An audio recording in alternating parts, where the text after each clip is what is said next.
From NBA players saving people's lives, LeBron once told us he could survive a plane crash, to getting into high-speed chases, James Harden is currently running from police. secrets of how players got their jersey numbers, believing their life is a video game, and so much more. These are NBA stories to fall asleep to. And first, these are 10 times NBA players saved lives.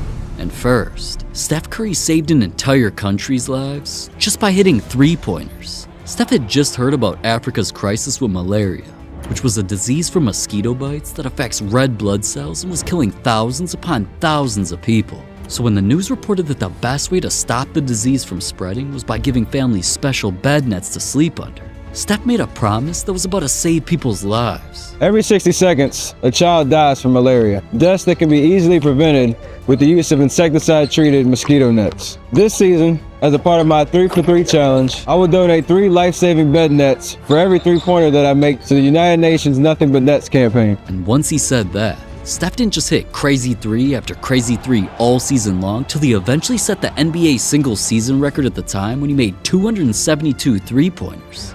From everywhere, Curry from deep. There's the record. That number times 3 meant he'd donate 816 nets to Africa, which were used to save many families' lives. Damn, so Steph doing what he does best, basically saved part of an entire country. But in number 9, Giannis Antetokounmpo saved a stranger from a robbery. Just keep in mind, this is Giannis's build, so I don't know why anyone would mess with him. But here at a local pick and save grocery store, Giannis was just minding his own business while shopping when he noticed a criminal trying to snatch an innocent woman's purse. Actually, I was in pick and save, right? So while I was checking out my grocery, there was this guy that was about to snatch a purse from a lady. So I was like, "Hey man, what are you doing? Stop!" So I went and grabbed him, and he kind of turned and elbowed me in the eye. But then I grabbed him, put him on the floor, took the purse, gave it to the lady, and then the lady was safe. I paid for her groceries too because she was in shock and stuff. The police came and took the guy. So thankfully, instead of the purse, the robber got his ass beat and arrested by police, all because Giannis was there to save the woman's money and potentially her life. But at number 8, Michael Jordan didn't just save $40,000. He did it while saving someone's life. Because here in the Bahamas, Jordan wasn't just vacationing at a spot he loves. He was riding around in a jet ski with his daughter when out of nowhere, Jordan crashed the jet ski, which sent both of them flying into the middle of the ocean. Now, while most dads would panic and rush to save their kid, MJ realized something else was also in danger. My sister is floating. She obviously had a life vest on. My dad's in the water. He wasn't wearing a life vest. And all you see is this big wad of cash. Like it probably was like 40 grand in a rubber band. It was floating? Yeah, it was floating. And so my dad's in the water. My sister's floating probably a couple feet away from him. And you see this wad of cash floating in the water. And who do you think my dad went for first? The money. My dad literally went for the 40 grand first, and then obviously John was fine. Yeah, and that's what my dad said. Yeah, I mean, dude really saved $40,000 and his daughter? I guess goats never take a loss. But jet ski accidents are nothing like number 7, because Luka Doncic raised millions of dollars just to save his biggest fan's life. Luka heard news that a kid from his home country of Slovenia was in trouble. One of his youngest fans named Chris was rushed to the hospital, where doctors discovered he was suffering from a rare muscle disorder that would keep destroying his body until he became paralyzed. But the worst of it all was that they also predicted Chris only had 8 months to live, unless someone could come up with enough money to afford the most expensive drug in the world and also travel over 6,000 miles away to LA for the only doctor familiar with the treatment that would cost $2.1 million. Luka was devastated at the news, so he announced that he was auctioning off signed memorabilia where all the money earned would be donated towards the boy's treatment. But without the treatment being fully paid for, the support would have been all for nothing. That's why Luka not only put in $2.2 million of his own money, he helped raise over $5 million all for Chris. So the family hopped on the very next flight to Los Angeles, and doctors got to work. For a while, things were uncertain. But as Chris progressed through his treatments, eventually doctors let the family know what Luka did for their boy saved his life. And ironically, on that very same day, Luka came to the city for a matchup at Staples Center, so he surprised Chris and the family with courtside seats where they shared an emotional moment together. And after all of that, Luka made sure he dominated all night long to pull off an incredible win, all for Chris. Wow, Luka's a real one for that. But not every NBA player saves human lives, because in number 6, an NBA legend saved a family's pet. See, Tim Duncan has always loved animals, especially his puppy named Izzy. But with him knowing that 1 in every 4 dogs sadly get cancer, which is the leading cause of death with dogs, I wasn't even surprised when someone posted an emotional message involving Duncan and their sick pet. It said, "I met Tim Duncan shortly after having been told my dog had liver cancer, and the surgery was going to cost $12,000.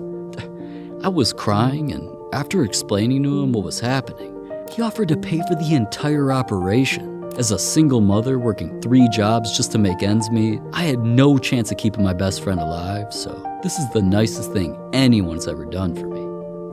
Wow, Duncan knew dogs were more than pets. They were family, so he didn't hesitate to save the dog's life. But speaking of family, at number 5, Shai Gilgeous-Alexander had to save his entire family's lives after he became the center of a $40 million scandal. Shai had just moved into this massive mansion, and just to brag about it a bit, it not only had private access to a lake, it also had one of the craziest movie theaters in any player's house, and a huge gym where he was always working out, so Shai and his family, they loved this place. But not long after getting this dream home, things were about to turn into a nightmare after the history of this house came back to haunt them. Shai didn't know the previous owner was a known crypto guy who had investors give him more than $40 million and basically scammed them. He spent the money on private jets, traveling to all different countries, even buying crazy supercars like these. But eventually, he couldn't pay any of the money back to the investors, so it had everyone looking for him to the point where he even got kidnapped from that house and almost beaten to death. I'm sorry, I really am. I didn't want to or mean to ruin anybody's life. But even after all of that, sketchy people kept coming to the house looking for the scammer, not knowing Shai and his family moved in there. And they not only still demanded their money back, regardless if Shai was involved or not, they also threatened to do things like burn the entire place down, which would have killed his entire family. Now Shai felt like him and his family's lives were clearly at risk, and he eventually filed a lawsuit to cancel his purchase of the house. Now, obviously that decision was going to turn into an argument, but eventually the court sided with Shai, and he thankfully guided his family to safety by moving out. Thank God. But at number 4, thank Kobe, Shaq, and Donovan Mitchell for saving people's lives in car accidents. The first came when Kobe Bryant was just minding his business while driving in Newport Beach, and even though everything seemed normal, out of nowhere, Kobe saw a massive car accident happen right in front of him and immediately got out of his car to help. Bystanders were filming as he directed traffic away from the crash to avoid anyone else getting hurt, and he even stayed with the victims until the ambulance arrived. That's why even though Kobe didn't pull anyone out of the cars, him stopping to aid the situation and save other people from getting hurt had a victim calling Kobe a legend of a human. But that situation kinda reminded me of Shaq, because he not only helped another lady stranded on the side of the road. Y'all all right? Appreciate you stopping to help. That moment only gave Shaq preparation for another accident he was about to witness. He was already doing some work in the community with the Florida Sheriff's Office when right in front of them, Shaq witnessed a head-on collision between 2 cars and instantly sprung into action. He was seen comforting scared little kids who were in the cars and even helped the sheriffs take control of the situation. But the final player who saved people in car accidents was Donovan Mitchell. Donovan witnessed something crazy while driving by and knew he had to stop to help. 911, what's your emergency? Hi, yes, I'm on 400 South in West Temple. There's been an accident. There's 2 ladies involved. Were you involved? Car accident? No, I was not involved. I'm with the lady who was involved. And after that call, paramedics eventually arrived, so everyone was being worked on. So the picture of him at the scene helping the victims and what he did for them was talked about everywhere. The Salt Lake Tribune reports Mitchell was driving by the accident when he saw a lady fall out of her car and was grabbing her chest. Mitchell says he pulled over and called 911. Luckily, no one was seriously hurt. Yeah, we were just stopped at the light, and you could tell that he was trying to help the woman driver. Damn, not just Donovan, but all 3 players of those were for real heroes. But speaking of the water, at number 2, another NBA player saved the life of a dolphin? Listen, this is Dr. Spock, a famous dolphin that didn't just perform at Marine World. One day, he accidentally swallowed a large metal bolt that was blocking his airways, so he couldn't breathe. Even though veterinarians wanted to operate, they knew cutting the dolphin open during surgery would likely kill him. So that's when NBA player Clifford Ray, who had an 8-foot wingspan, got a weird call. It's a very unusual request. We're asking you to put your hand down a dolphin's throat. You'll be saving, one of their top show animals. He was a star at the park. His name was Dr. Spock. And after that, Clifford didn't just eventually stick his arm into the dolphin's stomach. The entire situation got turned into a kid's book called Big Clifford Ray Saves the Day because he was the only reason that dolphin survived. This all the way to my chin down this dolphin's throat, but on the first attempt, I actually got the bolt. It was this big screw about like that. And he actually was very calm through the whole thing. Whenever I would go to the park, he would always come up and acknowledge that I was there. He remembered you? Yeah. Ridiculous. But alright, the number one way an NBA player saved not just anyone's life, but an NBA legend's belongs to LeBron James. See, LeBron wanted to enjoy his offseason on vacation, so he invited his boys Chris Paul, Dwayne Wade, and most importantly, Carmelo Anthony. But even though at first it was all fun and games with the boys drinking wine and having a good time, that's when they came up with a terrible idea to head into the ocean on a banana boat. As they made their way deep into the water, that's when the wind and the waves picked up, where all of a sudden, Carmelo was drowning, so everybody had to think fast. With LeBron being the only one who could swim, it was up to him to save Carmelo's life. He jumped off the boat into the water. He was bringing me back with one arm. Nah, he saved my life. I can't hold you. He saved my life. He saved my life. Man, even Carmelo admitted that without LeBron, he would have died that day. One NBA player went on a high-speed chase. James Harden is currently running from police. Another player murdered an NBA legend. But DeMar DeRozan dealt with a psychotic stalker. DeMar's always had love for California, and he knew all along that's where he needed a crib. So DeMar copped himself a $10 million mansion in the Hidden Hills gated community. And you'd think having a crib surrounded by gates and celebrities meant 24/7 protection. What DeMar thought was his dream home actually became his nightmare. November 19th, 2020. A psychotic fan began a sinister plan to hunt down DeMar. So he hopped in his car, took a drive, and pulled into his neighborhood. The maniac made his way towards the house, found a back door, and searched for his prey. But all of a sudden, he triggered a sound. DeMar came to see what was going on and came face to face. So the fan ran out of the crib, the police pulled up, and the fan was arrested. So afterwards, all DeMar could say was, "Yeah, everything good. I grew up in Compton, California. I've been through worse." But I don't blame DeMar for joking and just wanting to move on so he could enjoy his purchase. Unlike the NBA player who bought something just to become a criminal, when Tyreke Evans got drafted, the Kings blessed him with a $16 million contract. So Tyreke immediately copped his dream car, an all-black Mercedes AMG. But little did he know, that purchase would ruin his life. Tyreke wasn't the only one who spent his check on a whip. His friend also bought a silver Dodge Charger, but that was a recipe for disaster. Cause as soon as the two pulled up next to each other, things literally turned fast and furious. Ah, fuck, we finna race this nigga. They went 0 to 100 real quick and got into a high-speed race. But driving that fast ain't something that can stay quiet. So within minutes, things turned into a police chase. NBA Rookie of the Year, Tyreke Evans, racing along a Sacramento area highway at speeds of more than 100 miles an hour. Cops flew in from every direction as they whipped down the freeway over 130 miles an hour trying to escape. About 120 or 130 now. But eventually, Tyreke dipped into a neighborhood where he thought he got away. But right above him, a police helicopter was tracking his every move. So officers pulled up, held Tyreke at gunpoint, and he was arrested. Now, can you really expect anything less from a dude who wears black Air Forces? At least he didn't murder an NBA legend. Like Anthony Davis. On the court, AD's been known for his jump shots, but behind the scenes, he's been secretly sending shots. And it's all because he grew up in one of the most violent cities in the world, Chicago.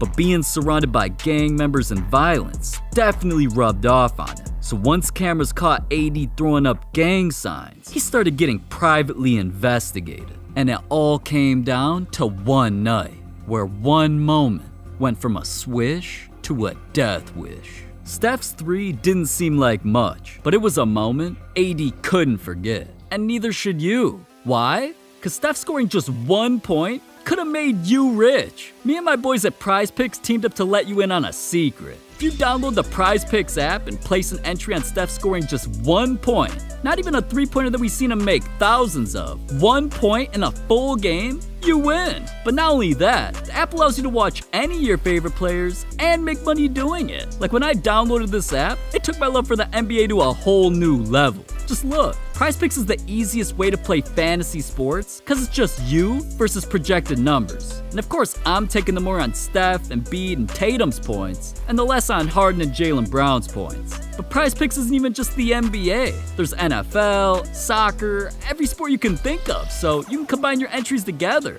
And in less than 60 seconds, I guarantee you'll be having fun. Because once you download the app and use code FLIX, PrizePicks will match your deposit up to $100 of free credits. A free $100! So just click the link in the description at PrizePicksFlix and let me know how your entries go. But anyways, AD wasn't gonna let that three-pointer slide. So as he sat in the shadows watching Steph's every move, eventually on a Twitch stream, AD had enough.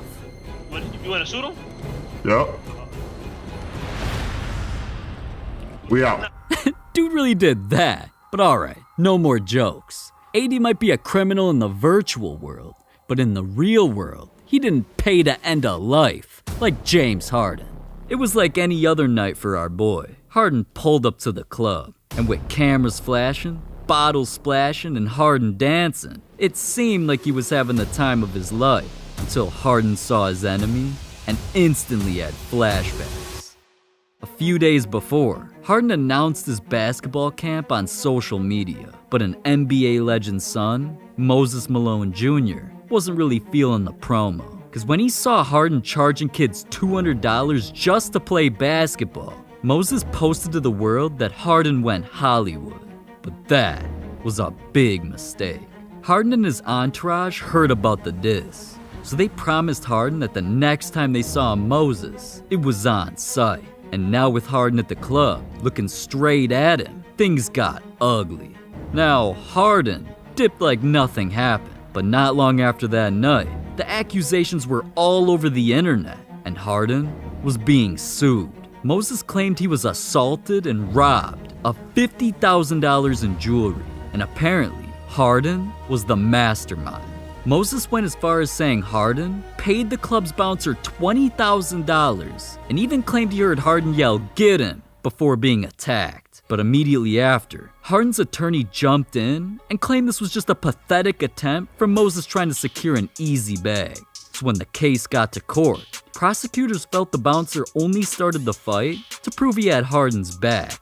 But because of the bouncer's criminal history, he was sentenced to 35 years in prison just for defending him.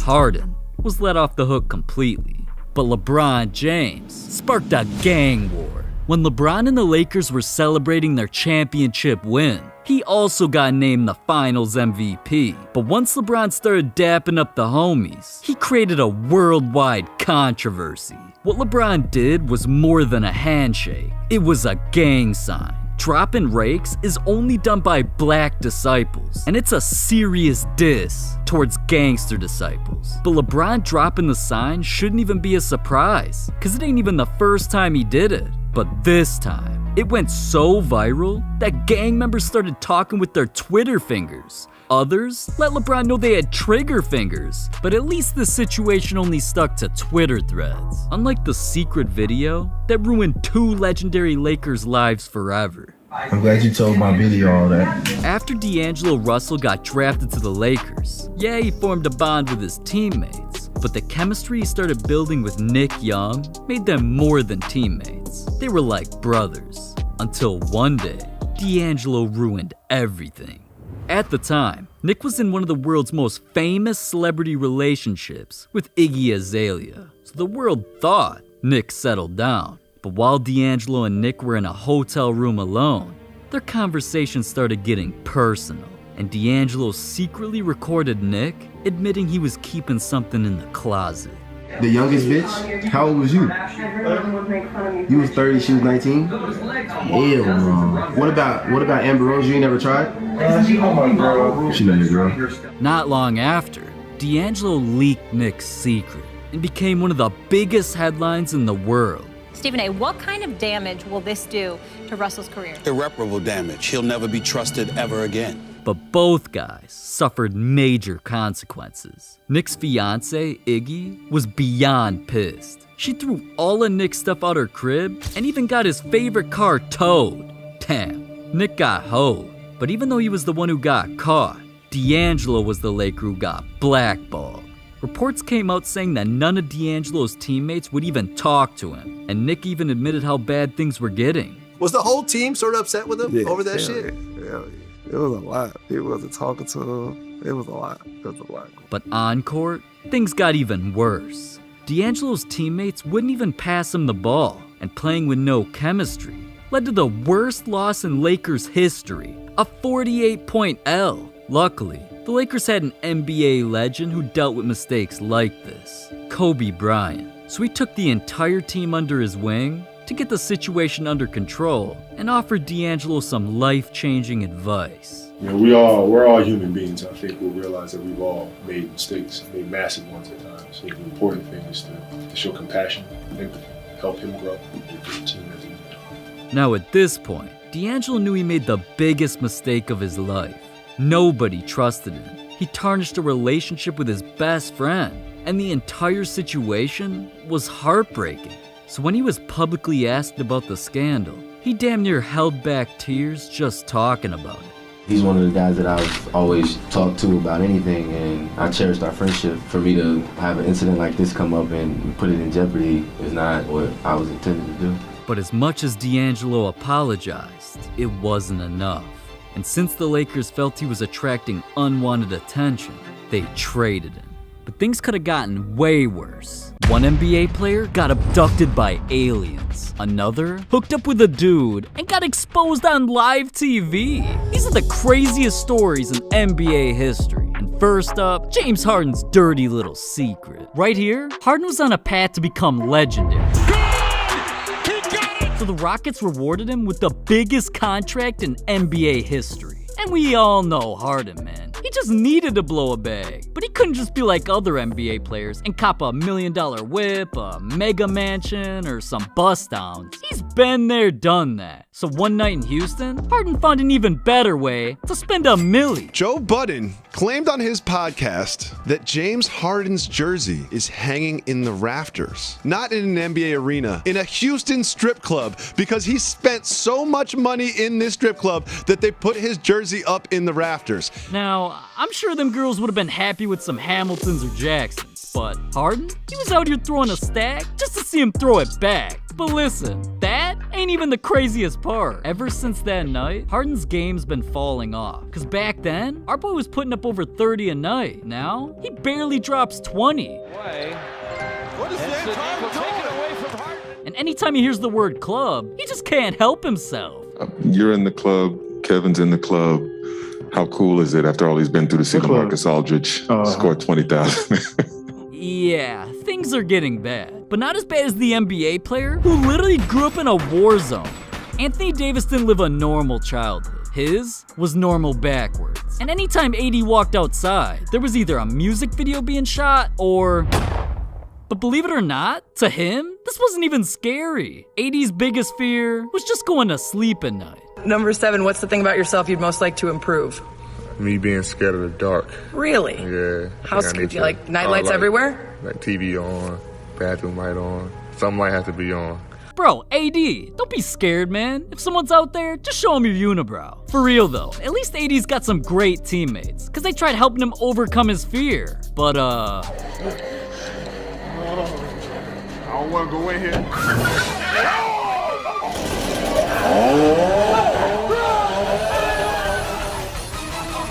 Yo, AD, quit being a bitch. LeBron's got your back, man. He's been saving lives. A few weeks after his loss, the King wanted to take his mind off choking another NBA Finals. So he hit up his boys for a vacation, because all he could think about was, why the hell would I spend my summer in Cleveland? So it was a no-brainer. The boys were heading to the Bahamas. And right when the boys touched down, they felt LeBron's pain, man, so they let him choose the first activity. And we all know my boy. Of course he was about to get a little crazy drinking wine. But not long after, they decided to do something no other NBA players had the balls to do. Cop some jet skis? Nah.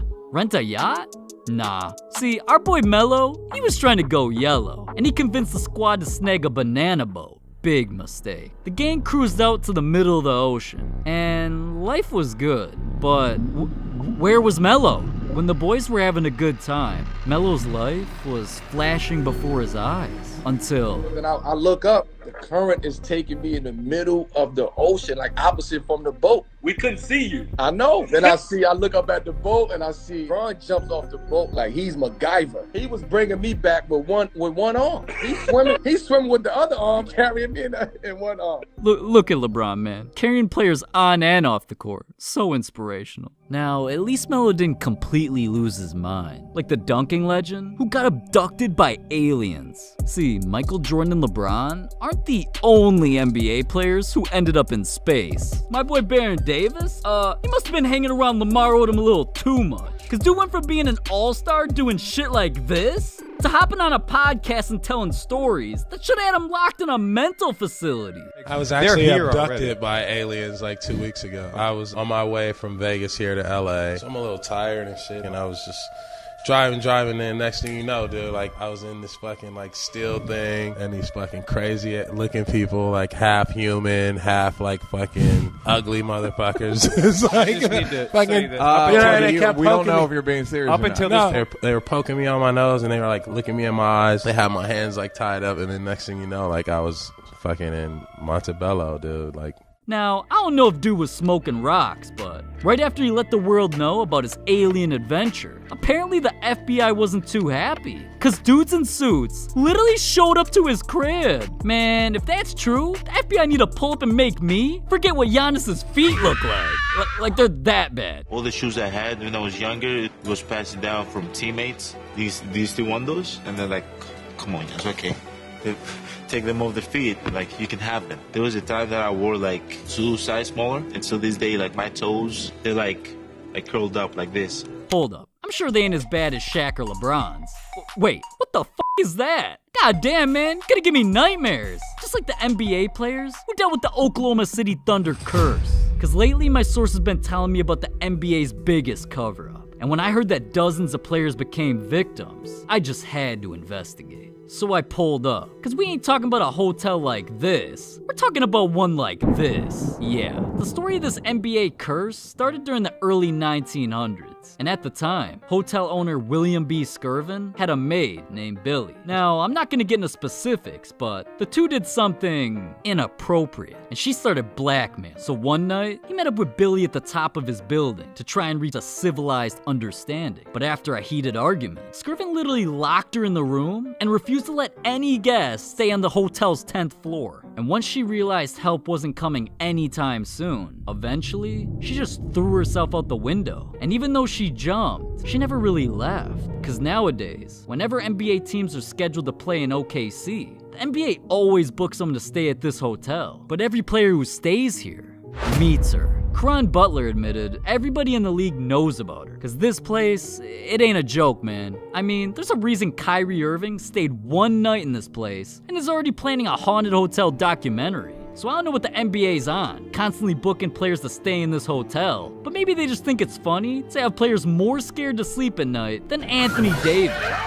But speaking of OKC, let's lighten the mood a bit and take things back to the time an NBA player got pranked so bad, he had to be held back from beating his teammate's ass. Back in 2011, the Thunder were ahead of their time, man, because they were trying to build a dynasty. Kevin Durant was on top of the world. Russell Westbrook was on this team for 2 years and hadn't missed a single game. And James Harden, well, our boy had potential to become a star, but he was OKC's 6th man, and it was hard for him to fit in that role. So later that year, the Thunder looked to bring in another guard to help Harden in the second unit's backcourt. And who better to bring in than Nate Robinson? But didn't take long for him to create chaos. See, this dude, he's a troll, man. There's a reason his time in OKC only lasted 4 games. 4! It's all because he did my boy Harden dirty, man. I remember one time James Harden got so mad. We had Nate Robinson on the team. We all at practice. We wondering when Nate at. Nate runs into James' car, driver's car, all the way around the corner, park it at the car wash. Ain't tell nobody. He taking pictures like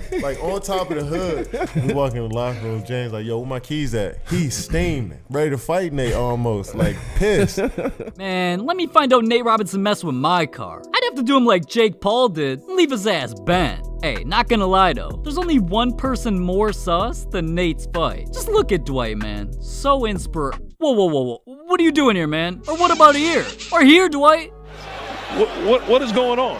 We ain't even gonna talk about this one. God damn. But listen, in 2019, things got extra fruity. While playing with the Wizards, Dwight was dealing with some aggravated gluteal soreness. You know, he injured his ass. And I ain't $1 million basketball player, but I think Dwight's keeping secrets. And well, he spent the majority of the season watching from the sidelines. And behind the scenes, most of his time was spent in rehab or recovering, or so we thought. Cause out of nowhere, Dwight was literally hit with a lawsuit from a dude? A man was claiming him and Dwight had a friends with benefits type of situation. You know, HoopFlix and chill. So this guy told every news outlet that Dwight was hiding in the closet. And when Dwight heard about this, he had no choice but to go public. But just be you, be free. Meaning you're not gay. I'm not gay, so just...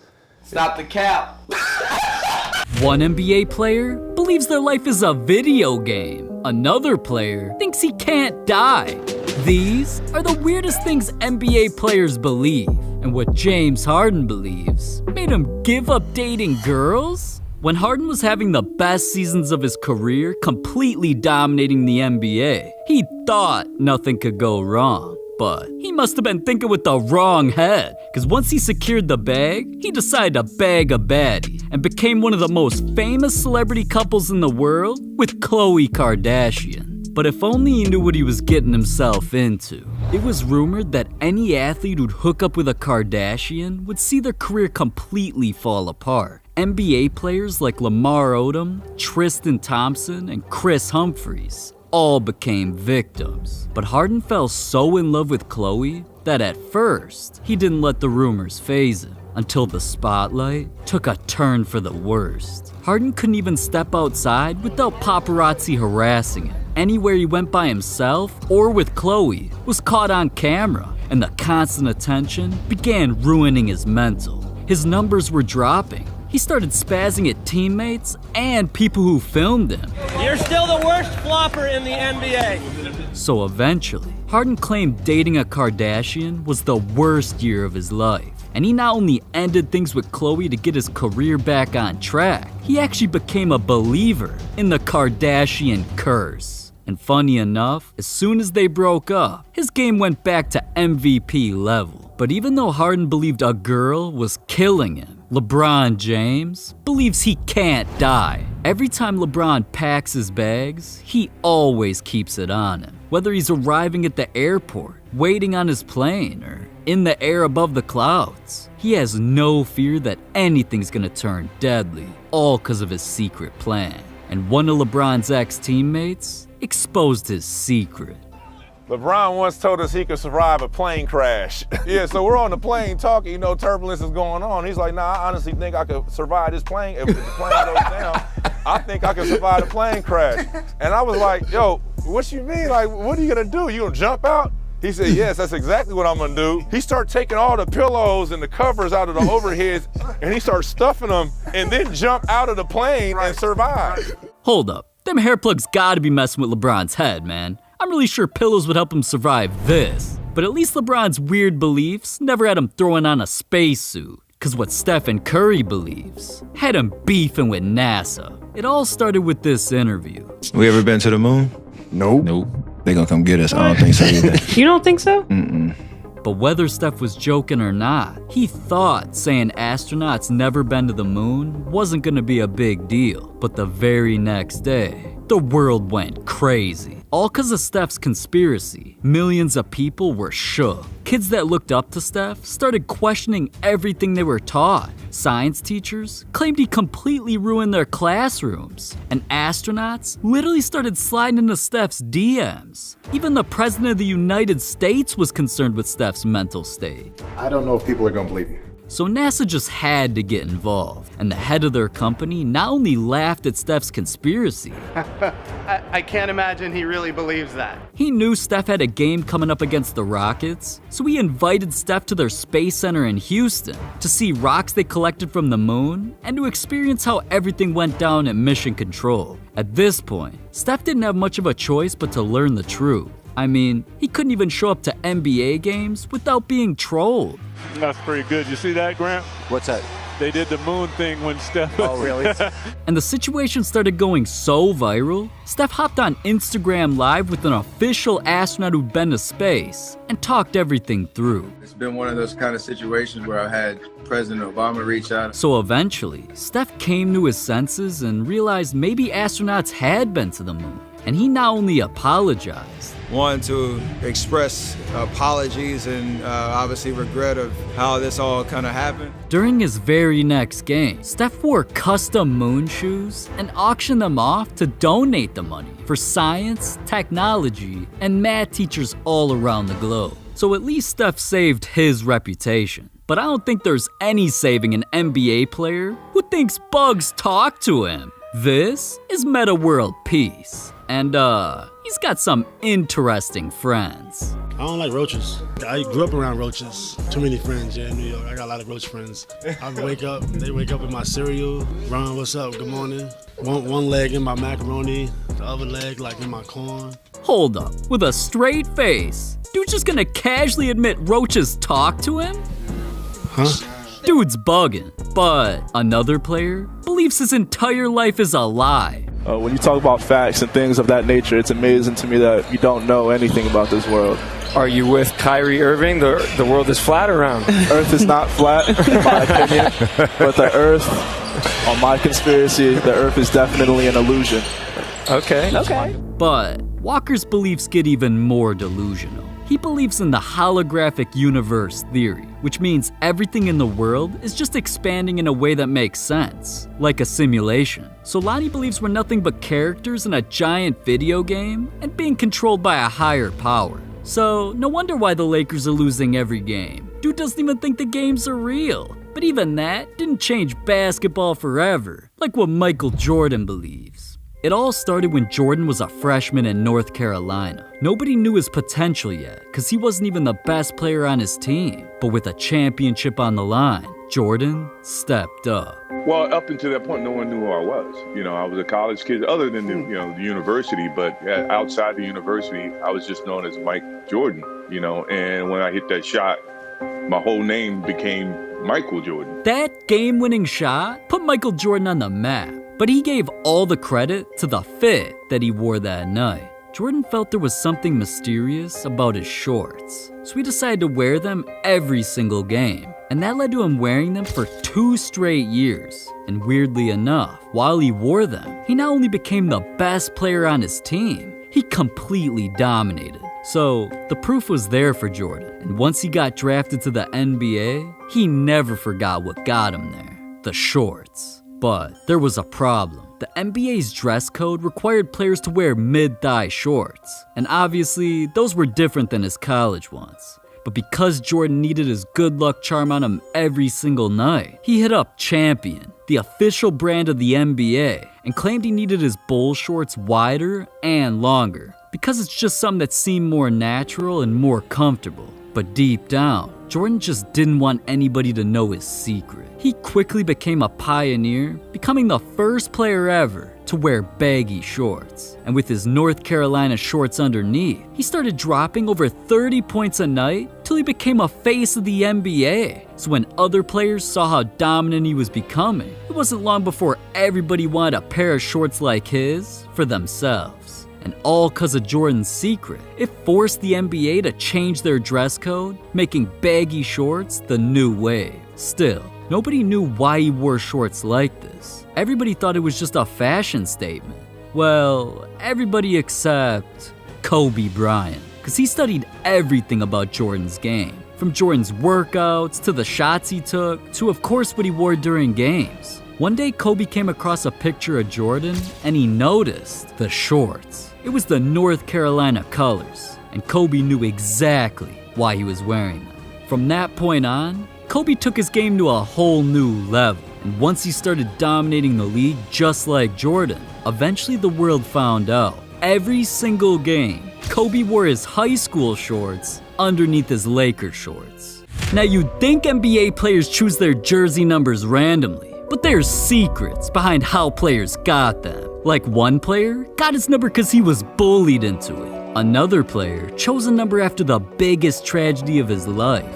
But one of the weirdest ways a player got his number is Klay Thompson's, because he didn't even choose his number, it chose him. And the story behind it started with how Klay grew up. As a kid, Klay lived in the 11th house on the 11th lane. And not only that, the K in his name is the 11th letter of the alphabet. And he always thought these 11s were just a coincidence. But everything changed in 2011. This was the year Klay's dreams had a chance to become reality at the NBA draft. And one by one, the picks came in. With the first pick in the 2011 NBA draft, Kyrie Irving. With the second pick, with the third pick, fourth, fifth, with the sixth, seventh, with the eighth pick, the ninth pick, 10th pick, with the 11th pick in the 2011 NBA draft, the Golden State Warriors select Klay Thompson from Washington State University. The 11th pick in the 2011 draft is how Klay made his way into the NBA. So cause the number 11 was everywhere in his life, he instantly knew what jersey number he had to pick, 11. And once he started wearing it, it helped him make history. During his most iconic game, he scored 60 points, and it happened on just 11 dribbles. Then in 2022, 11 years after he chose the number 11, Klay won a championship, so it's still following him. I think 11 is just my life number. It just continues to follow me. Picking that number, or the number picking him, worked out big time. But the number Ja Morant picked almost had him beefing with an entire country. Ja's always worn the number 12, and he became such a star player while doing it in high school and college that at both schools, he got the number retired. So he had to carry his tradition of bringing the number into the NBA. But the night Ja got drafted, he realized there was a problem. Yeah, he was selected with the number 2 pick by the Grizzlies, but someone on the team not only already had his favorite number, it was one of the highest selling jerseys in the entire NBA. This might seem like just a random player, but he's one of the only Japanese players in the entire league. So his jersey outsold all of the top stars and made it the most popular jersey in all of Japan. So even though Ja wanted the number, for Watanabe to just change his jersey because of the new kid had potential to upset an entire country. But luckily he knew Ja had potential to become a star, so they had a conversation and Ja admitted, first it was just him congratulating me on everything. Then we got into the number talk, and I just told him I didn't want to mess anything up for him. He was like, oh nah, it's okay, and if you want number 12, you can get it. So after that, Ja got his favorite number, and not only has it helped him destroy the NBA, now he can make posts like this. Damn, Ja. That's probably gonna cost you some fans. But one player wanted a jersey number so badly, it cost him a 6-figure shopping spree. Who else but LaMelo Ball? There's always been one number near and dear to LaMelo's heart. Literally, dude got it tatted on his chest. To LaMelo, the number 1 was his everything. I mean, he wore it in high school and when he played overseas. And when LaMelo got drafted to the Hornets, he thought life was good. But his life was not gonna turn out easy like Ja's did. LaMelo's future teammate, Malik Monk, already had the number 1, but he wasn't gonna give it up for anything. So LaMelo was forced to wear a number he'd never worn before. And ironically, it was the exact same number as his brother Lonzo's, 2. But Lonzo wasn't really feeling his bro copying him, so he even tweeted trying to convince Malik to change, saying, "Ayo Monk, what's good? You know you want to be number 5. But Malik still wasn't having it. The season came around, LaMelo wore his new number, and even though he was going off, he couldn't help but keep posting about the number he actually wanted. On Instagram, he was wishing for it on his birthday, reports came out that every day, LaMelo was fighting for his jersey number to change. And during interviews, LaMelo started being asked why he cared so much about the number. I ain't supposed to wear 2 ever again in my life. It just don't feel like you playing for real. It's like, I don't know who this is. I don't know who number 2 is. I know my brother, that's it. LaMelo hated the fact he had the number 2, man. So as a way to try and convince the world that he was the real number 1, before he could even put the number on his back, he spent a check on his neck. LaMelo bought not 1, not 2, not even 3, but countless chains of the number 1, just so every time cameras caught him, everybody would know how badly he wanted the number. But it wasn't until one final interview that made the Hornets realize something needed to be done. Really, whenever I'm number 2, I don't feel like I'm playing for real. So. And finally, the Hornets realized just how much number 1 meant to him. So during free agency, when Malik Monk's contract was up, they let him go sign with another team just so the number 1 became available. And well, LaMelo was hyped that his antics actually worked. So it wasn't long before he revealed the surprise on Instagram. And at Media Day, he looked happier than ever. MB1 back in a full effect. And once he put it on, he's been balling out ever since. But at least he chose his number. Another player was bullied into it. How Zach LaVine got his jersey number is something nobody would expect from an NBA player. I mean, on court, he's always been fearless. Whether it's up to him to win the game with a crazy shot, or risking injuries just to throw down a crazy dunk.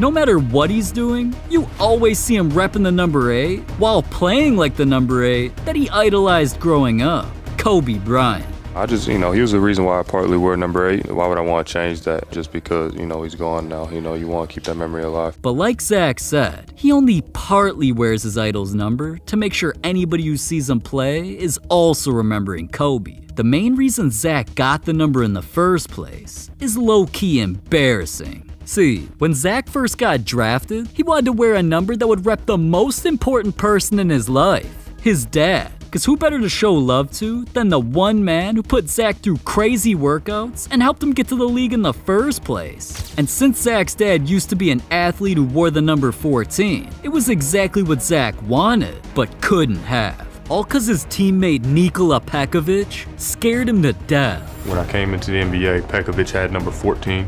For those who know him, he was a big human, so I didn't feel like asking for that number, so I reverted to 8.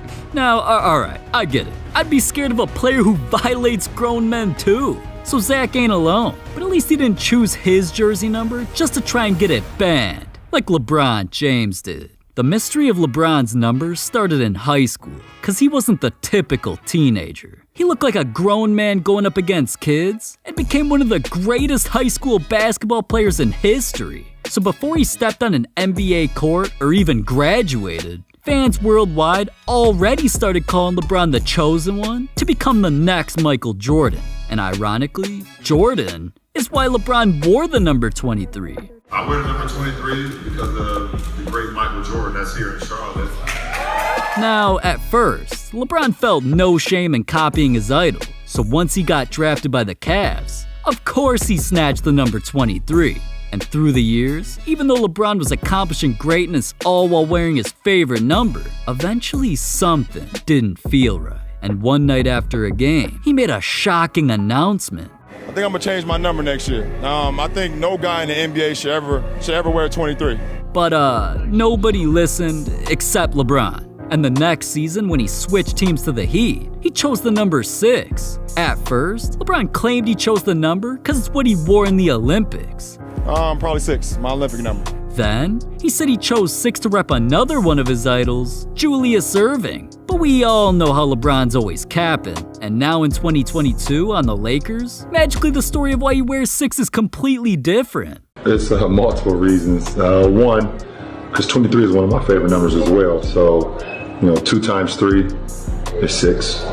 Also, my first son is October 6th, the 6th day of October.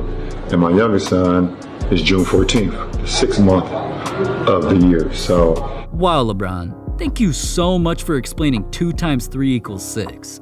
I never would have known. But whether LeBron's lying or not, he was just trying to do the right thing with his numbers. The story of Kevin Garnett's jersey number is heartbreaking. His NBA career had a wild beginning. After spending his childhood idolizing basketball star Malik Sealy, Garnett got drafted to the NBA and felt it was only right to honor him with one of his jersey numbers. Garnett put on the number 21, which was what Malik wore in college. And while Garnett wore it, he spent his first seasons in the NBA becoming a star, till he eventually caught the attention of Malik. And Malik was so impressed with the player Garnett was becoming while wearing his number, that he vowed to come team up with the kid. Now being teammates, it quickly became more than that, because they started doing everything together. Once his idol, now his teammate and best friend, all of Garnett's dreams were coming true. And just when it seemed like their friendship couldn't get any better, Malik threw Garnett a surprise birthday party for him and all of his friends and family to celebrate. Garnett was feeling on top of the world and felt like nothing could go wrong. Until, after the party, Malik hopped in his Range Rover and started making his way home. But once he got on the freeway, Timberwolves guard, NBA veteran Malik Sealy died as a result of a head-on car collision in suburban Minneapolis. His sports utility vehicle was hit by a pickup truck which was going the wrong way on a highway. The situation had the NBA world shook. So at the very next Timberwolves game, the organization dedicated it all to Malik. But nobody was more affected by the tragedy than Garnett. Because not only had he just lost his best friend, on the day the two had a vacation planned, Garnett was instead attending Malik's funeral. So he didn't think he'd ever get over this, knowing he'd always be sitting next to Malik's locker and he wouldn't be there. But then Garnett remembered what Malik always told him. At that moment, Garnett realized he didn't even want to play basketball for himself anymore. He wanted to do it all for Malik. Garnett paid tribute to him wearing two Malik and the inside of the tongue of his signature shoes. He even got a Malik tattoo on his right arm so that he'd never forget him. Garnett began training unlike any way he'd ever trained. He played unlike any way he'd ever played, and dedicated the rest of his career to becoming the greatest player he could be. And eventually, that led him to becoming an MVP of the league and one of the greatest power forwards in NBA history, all for Malik. Anything's possible. Anything's possible! I'm just glad there's still some good players in the NBA. Jersey numbers like these have crazy stories behind why players chose them. Like how Kyrie became number 11 is one of the weirdest coincidences in history. It all started when Kyrie was born at 111, then was accidentally named after the number 11. Not only is K the 11th letter of the alphabet, Kyrie Irving is exactly 11 letters. But the coincidences get even wilder on the basketball court. Not only did Kyrie's dad wear the number 11 when he played, as Kyrie grew up, he also wore the number 11. Then when Kyrie was accepted to Duke University and started becoming a star player, the number literally followed him, because during his 11th game there, he got injured. Luckily, it wasn't too bad of an injury, so right after, Kyrie declared for the NBA draft where the number followed him into the pros. He became pick 1 of round 1 in the 2011 NBA draft. Now officially being a Cavalier, here's where Kyrie wasn't allowed to wear number 11 because it was already being retired for another legendary Cavs player, so he just added the ones together to be number 2. And even though he became a star while playing in that number, he never felt he could reach his full potential without wearing 11. So eventually he mysteriously demanded a trade, made his way to the Celtics where he changed his number back to 11, and ironically on March 11th, while wearing the number 11, he scored his 11,000th career point. It seemed like the number 11 was the only reason Kyrie was who he was, and he even admitted. My mom passed away when I was young, so my dad had to raise my sister and I alone. He was a great player. He even tried out for Boston once, but he sacrificed his dream so I could live mine. He's the reason I wear number 11. I want to be the reason no one else will.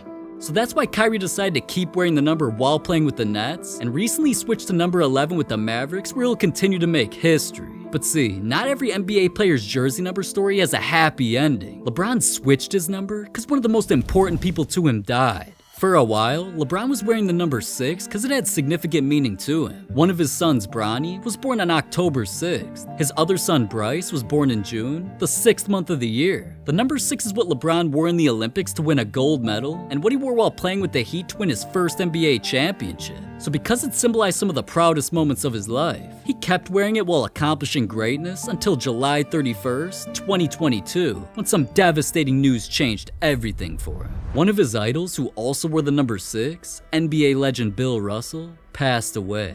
And shortly after the tragedy, the NBA announced that they'd be permanently retiring Russell's number 6, so nobody else would ever be allowed to wear it again, except for LeBron, because he was already wearing it.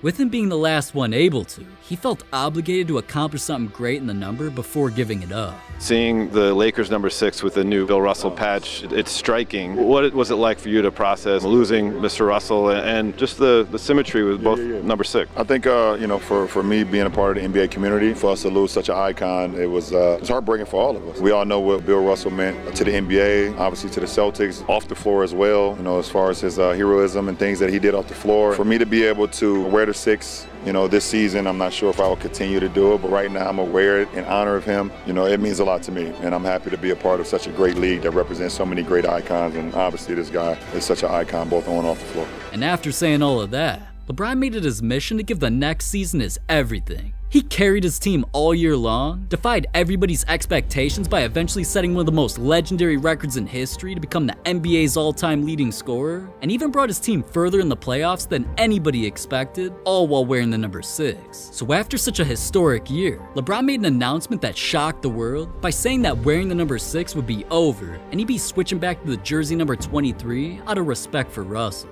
Damn, you gotta respect LeBron for dedicating an entire year of his life to someone other than himself. But the only reason Michael Jordan chose his jersey number is because he became the victim of a crime. See, Jordan was wearing the number 23 throughout his entire career, so it seemed like he'd never switch it up. Until one night during pregame introductions, he shocked the world. 6'6" for North Carolina, number 12, Michael Jordan.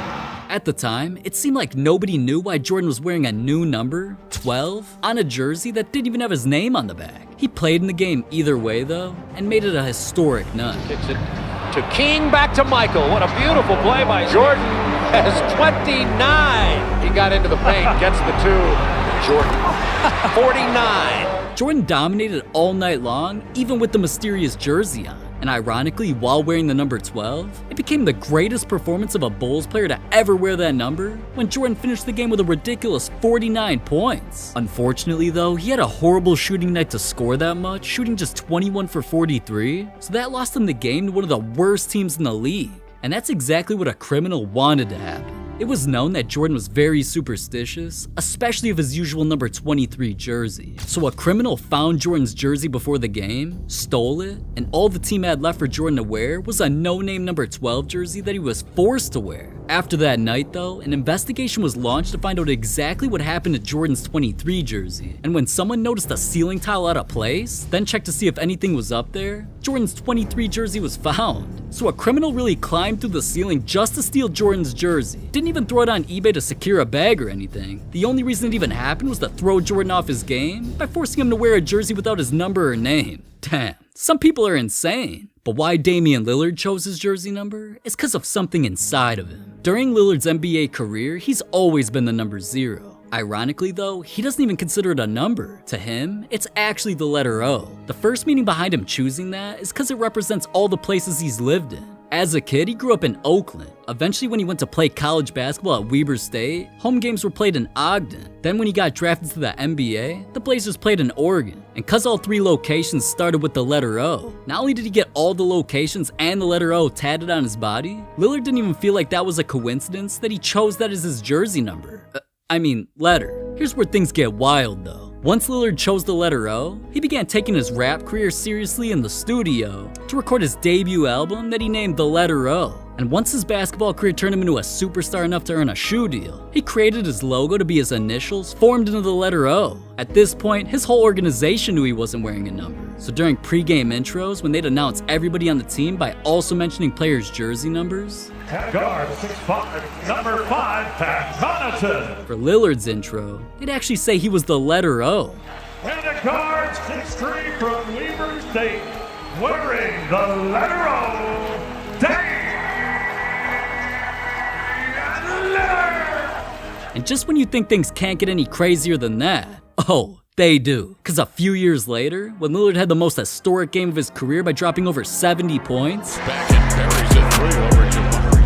Elevates for 3, that's a deep one, and he reeled it in. Dame off the screen, leans into a triple. Sets his feet, leans back a 3, gets his feet, leans back for 3, got it! Damian Lillard, high dribble, into the lane, running right-hander, up and in. the NBA didn't even think that was naturally possible, and they forced Lillard to get blood tested to find out if there was anything suspicious in his body. And that's when they found out that Lillard's own veins have the letter O in them by having an O+ blood type. So with it being more than a letter, literally the thing that's keeping him alive, obviously Lillard kept repping the O until eventually, within only a few days of him being traded to the Bucks, his new jersey with the letter O was already being sold in stores, and he was posting himself wearing the letter, cause what else would he have chose? The letter O is something near and dear to his heart, and now going to play in Wisconsin, a state that's literally nicknamed Wisco. The O once again has to do with where he plays at.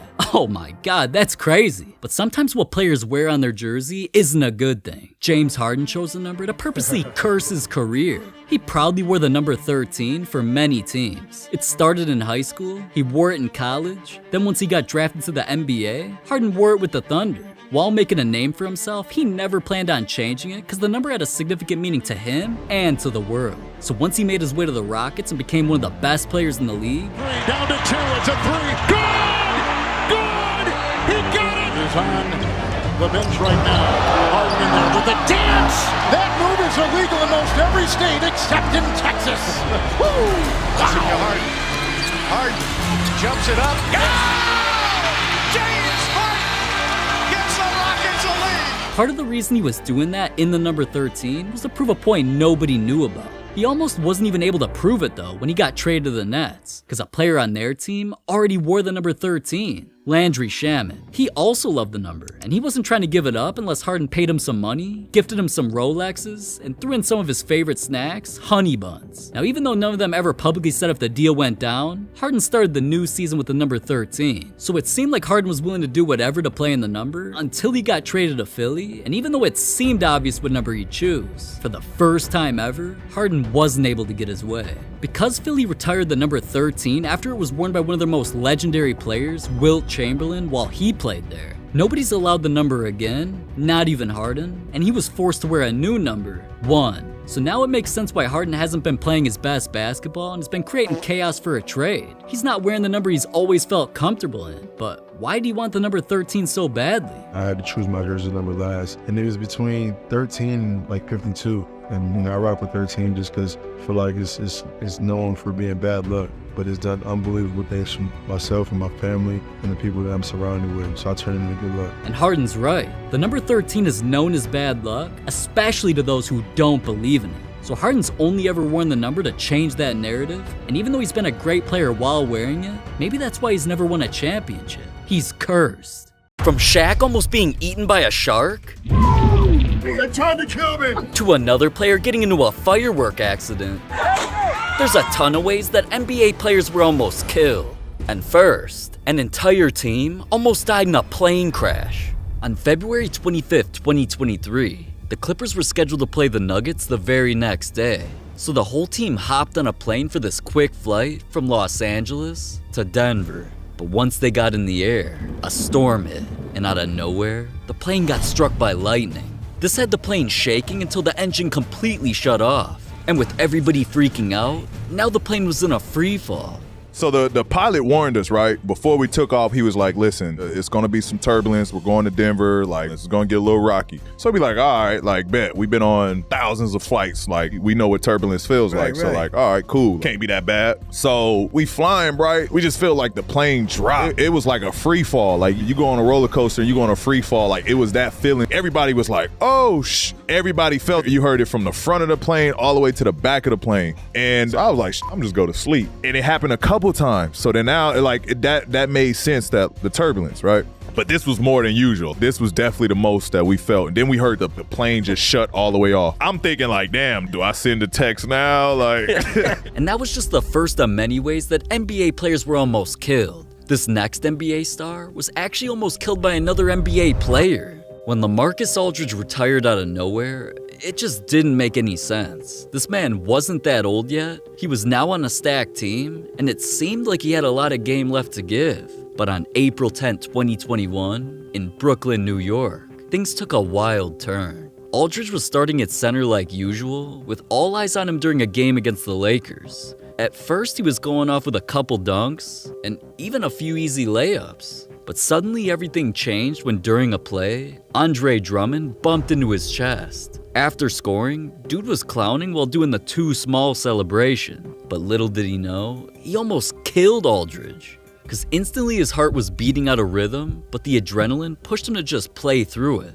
The whole thing with my heart is like, if I'm out of rhythm, I'm about to pass out. If you run, your supposed to straighten up, so then you're good to go. It was the first time I was running and my stuff wouldn't straighten up. It was still going slow. It's supposed to be like 100 and something beats and you at like 60, and how is that even possible? So I go home that night, laying down, and like my was getting so slow, I just kept passing out. I was like, just get through the night and I'll be good. So the whole night I'm laying there thinking I'm about to die. So then I called the trainer like 6 a.m. Like, I can't take it no more. Go to the hospital. Like they checked me out. I was shook because I had just signed with Brooklyn. I didn't know their doctors. So I go home to my doctor. He's like, I wouldn't risk it, bro. Like I've never seen this happen to you. Every other doctor was like, you're good, you're good, you're good. So the team's calling me and calling me and calling me. And I'm just like listening to him. So I was like, you know what? I'm done. So I called him and I'm like crying, emotional. You know what I'm saying? So then I retire and like it goes crazy or whatever. Like, as soon as it happened, I packed all my shit up and like I got on the jet and I was like, I'm out of here. Because I was just like, I don't want to die. So with Aldridge walking away from the thing he loved most, his sudden retirement had everybody talking about it. Breaking news into First Take this morning. After 15 years in the league, LaMarcus Aldridge announced he is retiring from the NBA. He played his last game on April 10th with an irregular heartbeat. Aldridge saying in his statement, quote, "Though I'm better now, when I felt my heart that night, I was still one of the scariest things I've experienced." God bless him and his family. I'm glad that he's safe. I'm glad that he's okay. And clearly he's making the right decision because what he's saying is it's scared the living hell out of him. LaMarcus Aldridge said, you know what? I'm going to take some time. I'm going to make sure my health is okay. Yep. And that's what he should do. But even though everyone felt that retiring was the best thing for him, it actually made things even worse. Cause he admitted that he started struggling with depression and didn't know what to do next cause hooping is what kept him happy. So he decided to risk it all just to play basketball for one final season. Doctor hit me up like, hey, if you really want to try this again, let's spend the whole summer putting you through every test I can put you through. So I did every test possible, and I passed all of them. And he was like, even if this happened again, I'm confident that you won't die. Obviously, you can't say 100%, but I think everything I've looked at, like, you'll be good to go. So I went through the whole summer, got approved. Had to go through the NBA test. It was a long-ass process, bro, because, you know, at the NBA, they don't want you dying either, obviously, but passed all that shit. So then it was like, okay, now where do you want to go? Like, I'm back cleared to play. And then I had the option of Boston or Brooklyn. And I'm like, well, I was with Brooklyn. That was love. Easy shots with Kevin. James, you know, hit me with the lot. So it was like, I'm going to go back there. And then it was just a whole different season. But anyway, so then I didn't really play towards the end. And then that was it. Man, you gotta respect LaMarcus for even getting back out there after almost losing his life. But another way an NBA star was almost killed caused a $3 million scandal. Kelly Oubre's life was about to turn into a police investigation after a story he told. Kelly had just signed with a new team, the 76ers, and now being in a new city, of course he wanted to explore. It's never been a secret that Kelly's loved biking recklessly. I've always had a bike, I've always had a skateboard. I've always been a rocket power kid who just loves to do, like, I guess, gnarly stuff. And that's why the 76ers put a clause in his contract that, to protect him from any off-court injuries, biking was not allowed during the season. If it was found out that he biked, he wouldn't make his guaranteed millions, and his contract would be terminated. But instead of following orders, Kelly tried secretly riding bikes anyway. And he was about to pay an even bigger price when apparently out of nowhere, a speeding car crashed into him, then fled the scene. Kelly somehow made it all the way back home on his own, hoping to keep that he was biking a secret. Little did he know though, cameras caught him with his bike in serious pain.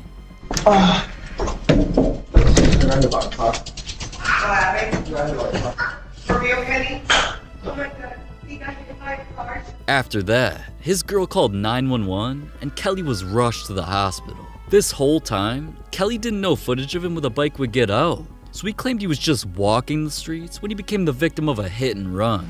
But when doctors diagnosed Kelly with some pretty serious injuries like a fractured rib, a messed up hip, and a wrecked leg, this story began going viral everywhere.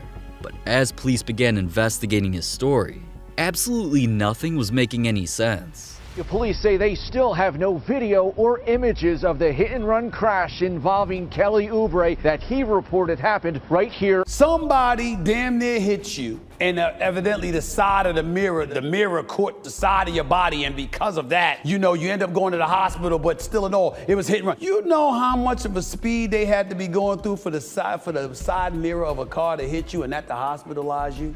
I'm sorry, but something's a little fishy.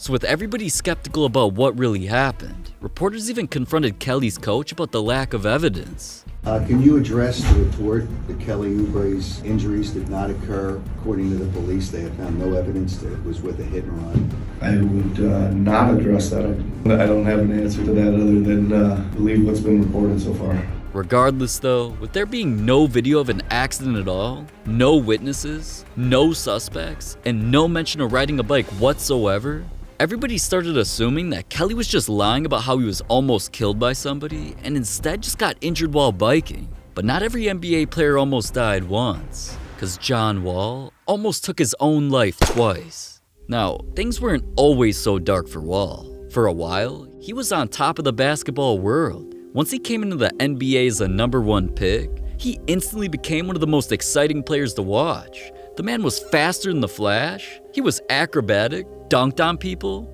Wall really put the team on his back to carry him into playoff runs, and he was especially looking like a star when he hit game-winning shots. Working against Bradley for three, John Wall!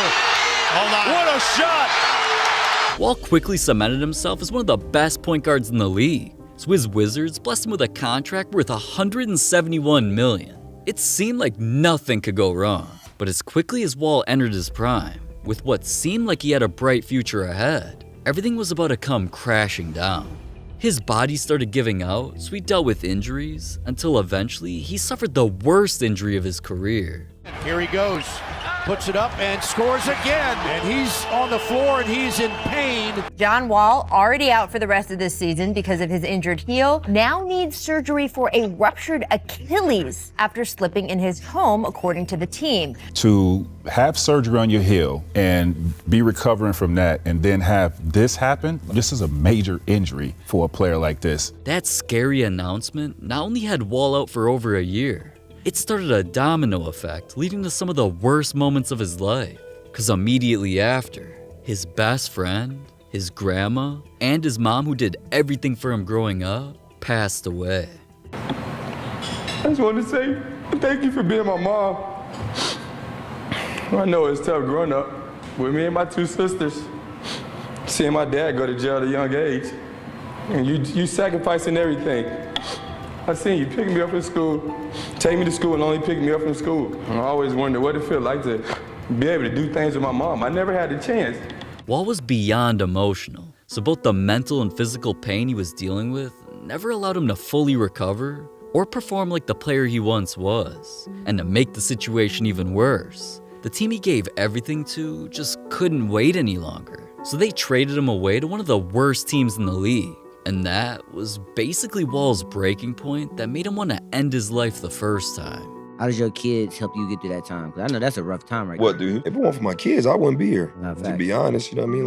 Like I said before, you're in a dark place. Like, people don't know I had torn my Achilles, had 4 infections, I almost had to cut my foot off. And my career's about to be over. My mom diagnosed with breast cancer, and then she passed. Then I get traded from DC to Houston. I mean, where I've been for 10 years. Then my grandma died a year later. Then I'm not playing basketball, you know what I mean? I'm in a bad spot. And I'm like, what the f is going on? Like, why all this gotta happen to me? Right. Back to back. Like, I go from the second best player in the East, top 10, top 15 player in the league, then everything's going, you know what I mean? To like basically rock bottom. Like, to have it all. And not by choice though, it just shit happened. Now, talking like that wasn't Wall looking for sympathy. He was just telling the world what he was really going through. But with it being a star athlete saying something so terrifying, of course the story was talked about everywhere. But I gotta tell you, when I heard this story last night, I can't wait to see him, because people like myself and a few others owe that man an apology, we're being honest, because we didn't know. That's not to say that anything was said about him cruelly or anything that was said with malicious intent, but the fact of the matter is, it's just a reminder that you never know what people are going through. I certainly never knew any of that stuff. And now with everybody concerned, Wall almost taking his life once was surprising enough. But eventually he admitted it wasn't even the only time. I have 10 Budweisers. I'm lit. I go outside, throw all that up. I'm like, man, I'm messed up. Like, I can add them up Budweiser. But just like, speaking on that moment, like, my mom was my best friend. Like, I still got her same phone number saved. I text it every morning. Me too. I call it. I used to talk to my mom 5-6 times a day. So I know how it is, and I'm trying to tell people mental health is serious. So I had to go get a therapist after that. Yeah, me too. Like, if it wasn't for my 2 boys, I put it in my head twice. And a lot of people that's close to me and my friends at the time didn't know. And not to branch off, but you know what I mean, like I had a video came out throwing up gang signs and stuff like that. That's when I was in my darkest moment, trying to figure out to find happiness. Go back though. You said you had your head? Yeah. Now that definitely shocked the world. And to me, an actual fan of Wall the person, not just the player, I'm just thankful he got some help so that he's still with us today. But another NBA player wasn't so lucky, because he was forced to quit basketball forever after a car accident. Chandler Parsons never thought buying his dream car, a Rolls Royce, would turn into such a nightmare. So he was driving this thing everywhere, until one day he was heading home. A drunk driver crashed right into him. And so I get hit, right? And I wake up, and by the time I wake up, there's already sirens. I just remember the windows were bashed in, the airbags were out. I had a cut on my wrist where it was bleeding, and I couldn't move my neck. And I'm like, oh, like, this is serious. And I can see the guy who hit me, and he's completely knocked out, blood everywhere. And I'm like, wow, like this is scary. And so I'm looking, and my car's all messed up. There's red everywhere, and I hear this voice. I'm not like a religious, spiritual kind of guy like that, but I hear this voice, and it's like, Chandler, Mr. Parsons, we're coming to get you. You're gonna be okay. And at that moment, I'm like sitting there. I'm like this is what happens. Like I died. This is what happened. This is God. Like this is what happens, right? Blood everywhere. After the accident, Chandler's car was completely totaled. So police rushed to the scene. Chandler was rushed to the hospital. And here's where doctors found out that he suffered more than just a cut on his wrist and a sore neck. Chandler also suffered some life-changing injuries, so even his coach was concerned. I haven't spoken to Chandler in a few days.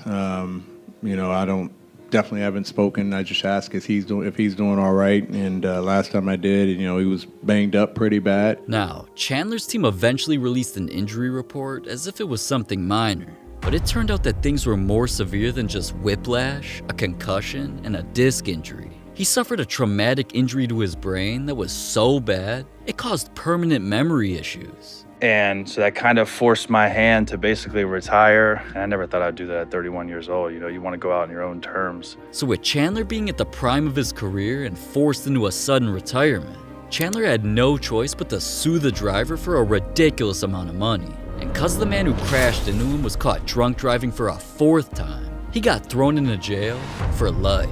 But justice being served could never repay Chandler for what happened to him. Now, alright, sometimes NBA players almost die from something stupid, like when Nick Young almost lost everything just to go viral on Snapchat. Now, Nick's never been one to take life seriously. I mean, he is one of the most viral memes in NBA history. Regardless though, in Los Angeles, on the 4th of July, Nick was about to do something illegal. Now, it never should have happened. All he had to do was learn his lesson from ex-NFL star Jason Pierre-Paul. Because not too long before, he was also celebrating the holiday. But after messing with a firework, it exploded, and not only did the man almost die, he'd pretty much lost his entire hand. So when Nick was just trying to act hard for the camera, he did this. Now, he was lucky that explosion wasn't way worse. Not only could he have been killed, he could have gotten arrested. Because using all fireworks in Los Angeles was banned. But something even crazier is when another NBA star became the victim of a heist. I had a home invasion. 3 men came in my home and put guns on me and robbed me for my jewelry. See, there was a target on Antoine Walker because he was always flexing his millionaire lifestyle. Multiple Mercedes, he was constantly seen rocking diamonds, and so much more. I probably spent anywhere between $250,000 to $300,000 just on clothes a year. So with the entire world knowing how much money he really had, some criminals began plotting to pull off a heist. One night in Chicago, Antoine was rolling through until he eventually pulled up to his mansion. But all of a sudden, masked men ran up on Antoine, pulled out a weapon, and forced him into the house. On the inside, they tied Antoine's legs and feet together, told him to count to 1,000, then hunted for every nice thing they could find. And eventually, they got a hold of $10,000 cash, a diamond chain and bracelet that cost $15,000, over a dozen custom-made luxury watches, and they even took his blacked out Mercedes worth $50,000 and fled the scene. Antoine really lost over $100,000 in basically a second, but the bright side is that it only cost money and it didn't cost him his life. Now, alright, let's lighten the mood for a sec, cause his Mercedes was pretty clean, but only $50,000? This man made it to the NBA, even though he was homeless. How could someone go from living on the street to signing $100 million deals and becoming one of the NBA's biggest stars? Well, this is the story of Jimmy Butler. Jimmy's the last person you'd expect to have been homeless, cause he was just an innocent kid growing up in one of Texas's richest cities. But at just 13 years old, his life came crashing down. Out of nowhere, Jimmy's dad abandoned his family with no explanation. And since Jimmy looked just like the father that betrayed the family, Jimmy's mother just couldn't stand looking at his face. So eventually she snapped at Jimmy and said, "I don't like the way you look, you gotta go," and kicked him to the streets. My mom kicked me out of my house, to tell the truth. I bounced in and out of guys' houses in high school. Now you'd think a teenager forced to figure out life for himself would be hard enough, but Jimmy's obstacles toward NBA stardom were about to get even harder. See, any day he couldn't crash at his friend's house, he'd just roam the streets. And being homeless in the Texas heat would be brutal for anybody, but especially Jimmy. And living like that forced him to make a life-changing decision. So I was always a big football fan. You know, being from Texas, football is big. I think basketball made me third. But then I wasn't a fan of the sun, wasn't a fan of the heat. Plus, I was tiny. Everybody else started growing. I was like, I don't want to get crushed. I'm gonna move inside to the AC, shoot at the orange rim. At the time, Jimmy didn't realize just how significant switching sports would become. But he wasted no time signing up for basketball at Tomball High School, where he vowed to become a star athlete. And during his senior year, Jimmy began his basketball career, which led him to making his new best friend, Jordan Leslie. But little did Jimmy know, they were about to become family. I mean, I was always like, man, you can stay tonight. My mom won't care. And then I'd just be like, oh, just one more night. And it just kind of developed into a week and then a month. Jimmy finally found himself a permanent home. But more importantly, he felt love and support. Jimmy knew this family took a risk bringing a stranger into their lives, so he couldn't let them down. And for the first time in Jimmy's life, he had hope.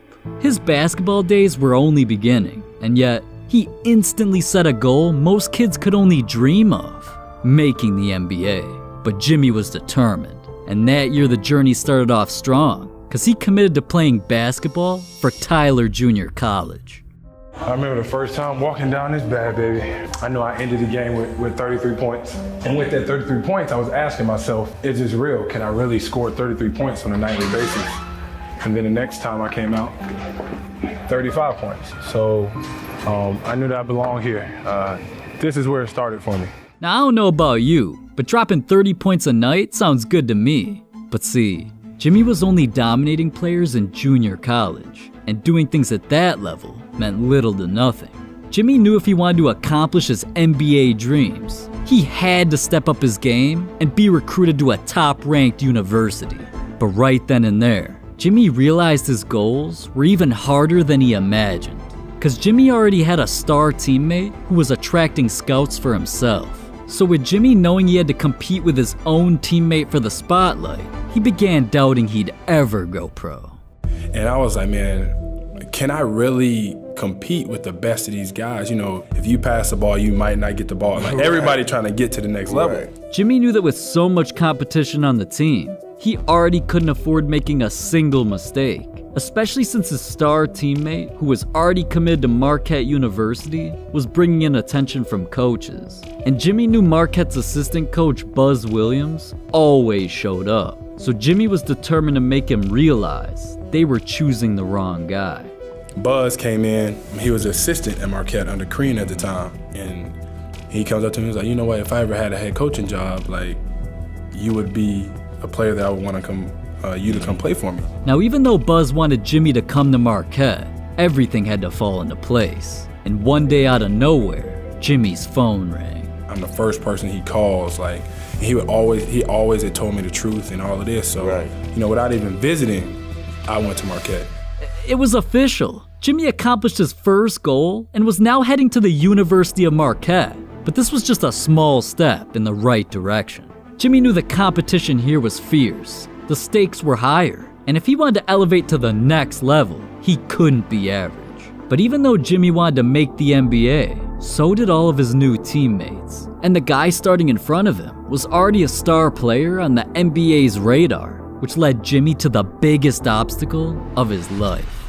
Jimmy panicked. He thought he would never get the playing time to prove himself. And well, he had to think fast. At the time, Marquette's starting guard was Wesley Matthews. And considering Wesley was an NBA prospect, Jimmy felt there was no way he could be better than Wesley, and began feeling his NBA dream slipping away. But see, Jimmy wasn't recruited to Marquette for no reason. Coach Buzz knew the potential Jimmy had and forced him to work harder than all of his teammates. At times, Jimmy was forced to show up for extra drills at 5:30 in the morning. The workouts Jimmy pushed through were inhumane. But secretly, this was all a part of Coach Buzz's master plan to get Jimmy to the big league. He knew Jimmy's story and his goal of making the NBA, so Buzz wanted to be the reason he got there. But ironically, all that extra work nearly made Jimmy quit basketball. Like I was always like, I want to come home. I want to transfer, like, because he was so hard on me. Like I was so far away from home, homesick. I'm still a kid. He wanted to go home because I was extremely difficult in coaching him, because I thought that he could evolve into being a guy towards the end of the year that could help us. Jimmy didn't know it yet, but being pushed that hard was about to be his biggest blessing. Behind the scenes, he anxiously waited for an opportunity. But at the same time, Wesley was out there dominating, having the best season of his college career. So 'cause Wesley was on the rise, every single day, Jimmy was pushed to take his game to a whole new level.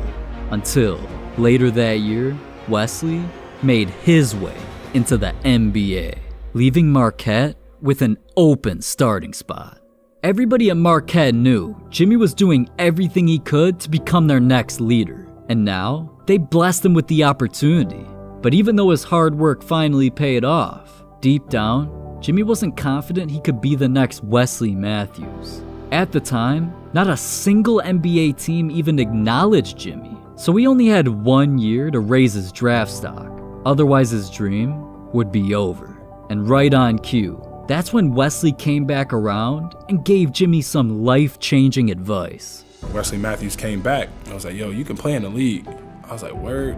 And that's when I really started to take basketball for real, for real. Maybe I can be a pro at the highest level. Not Europe pro, nothing's wrong with that.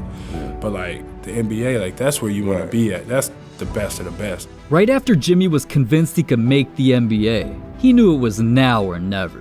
That season, he came out with a chip on his shoulder, hitting game-winning shots and putting up over 15 points a night. Jimmy even carried Marquette during March Madness, winning back-to-back games. But still, no matter what he accomplished, his goal was to go pro. So after his 2011 season, Jimmy took a leap of faith and declared for the NBA draft. But that's when things got scary, because everybody was finally gonna see if Jimmy's basketball career was over or just beginning. Good evening and welcome to NBA Draft presented by State Farm. Let's get ready to welcome them to the NBA family. The best of the best were here. All the country's top players from high school and college hoped their dreams were about to come true. So Jimmy knew he had competition, but he still had faith that eventually his name would be called. And one by one, the picks came in.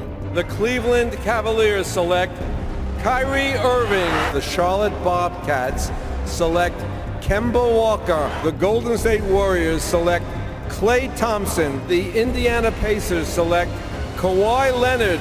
As teams made their selections, Jimmy's name was never called.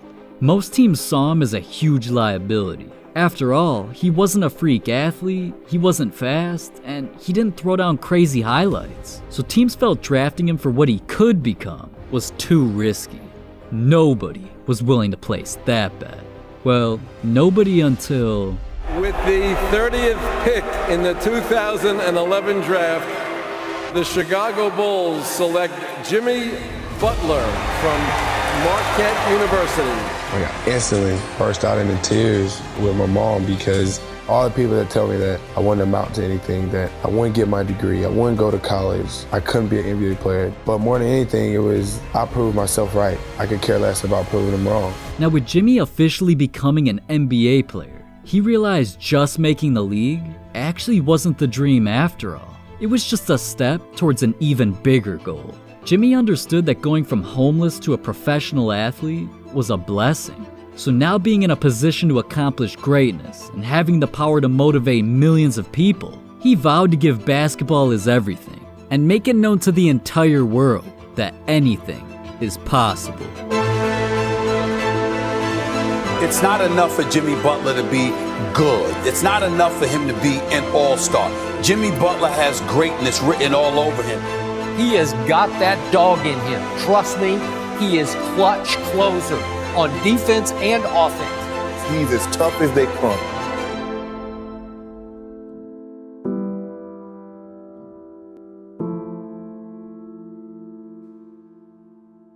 This man made it to the NBA, even though he was a crib. How does someone go from joining one of the deadliest gangs to signing $100 million deals and becoming an NBA superstar? Well, this is the story of DeMar DeRozan. Did people forget DeMar DeRozan gets from LA? He's thrown up the Crip sign. What does that mean? DeMar's life was filled with more tragedies than you can imagine, and it all started with the place he grew up in, Compton, California. DeMar lived on the east side, where just walking down the street was dangerous because of a constant war between the area's notorious gangs, the Bloods and the Crips. But no matter how scary Compton was or how relevant the Crips would become to DeMar's life later on, this place helped DeMar fall in love with basketball, all thanks to the most important person in his life. My dad was always into sports. You know, he had me playing everything. Shit, every weekend he'd take me to the park, do something. I gotta give credit to Pops for sure. But even though DeMar was preparing to become a young star, things turned deadly. Early on, 5, 6 years old, I lost my uncle. I lost my best friend to murder. I haven't even had a developed mental yet, and I'm comprehending the worst thing possible that a kid could go through. DeMar was constantly showing up to funerals, and it taught him at a young age that any day, even he could be murdered. So he was forced to do whatever it took just to survive. You knew what to look out for, you knew what to expect, you knew where to go, where not to go, what this street was, what this street wasn't. So the caution and the survival tactics that you needed to have. But just learning the streets wasn't enough. DeMar lived in a neighborhood constantly full of gang members, and he felt the only way he'd even stay alive was joining them. So he became affiliated with the Compton Crips. You know what's crazy? Like, I was straight Crip.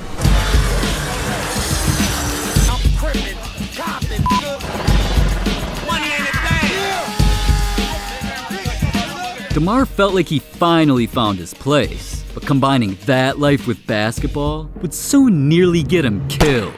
It's all because DeMar's high school basketball journey didn't start how anybody predicted. Instead of choosing a school that produced NBA stars in the past, DeMar chose to stay close to home at Compton High, where he thought he'd be protected by the Crips. Where you coming from right now? School, fresh out of Compton High from their career. Here's where DeMar gained the reputation as a kid who was dunking and bullying people on the court. That's what literally got him nicknamed Debo, after the popular movie character from Friday who bullied people in the streets. Oh shit, here come Debo, give me your stuff. But speaking of the streets, DeMar becoming this basketball bully was a blessing, because in his hood, there's actually an unwritten rule called the Hooper's Pass. This was a rule all gangs agreed upon to keep high school basketball players off limits of being targeted by any crimes. Now that DeMar got that pass, he was able to play basketball with no fear and instantly became a high school phenomenon. As a freshman, he averaged 26 points and 8 rebounds per game.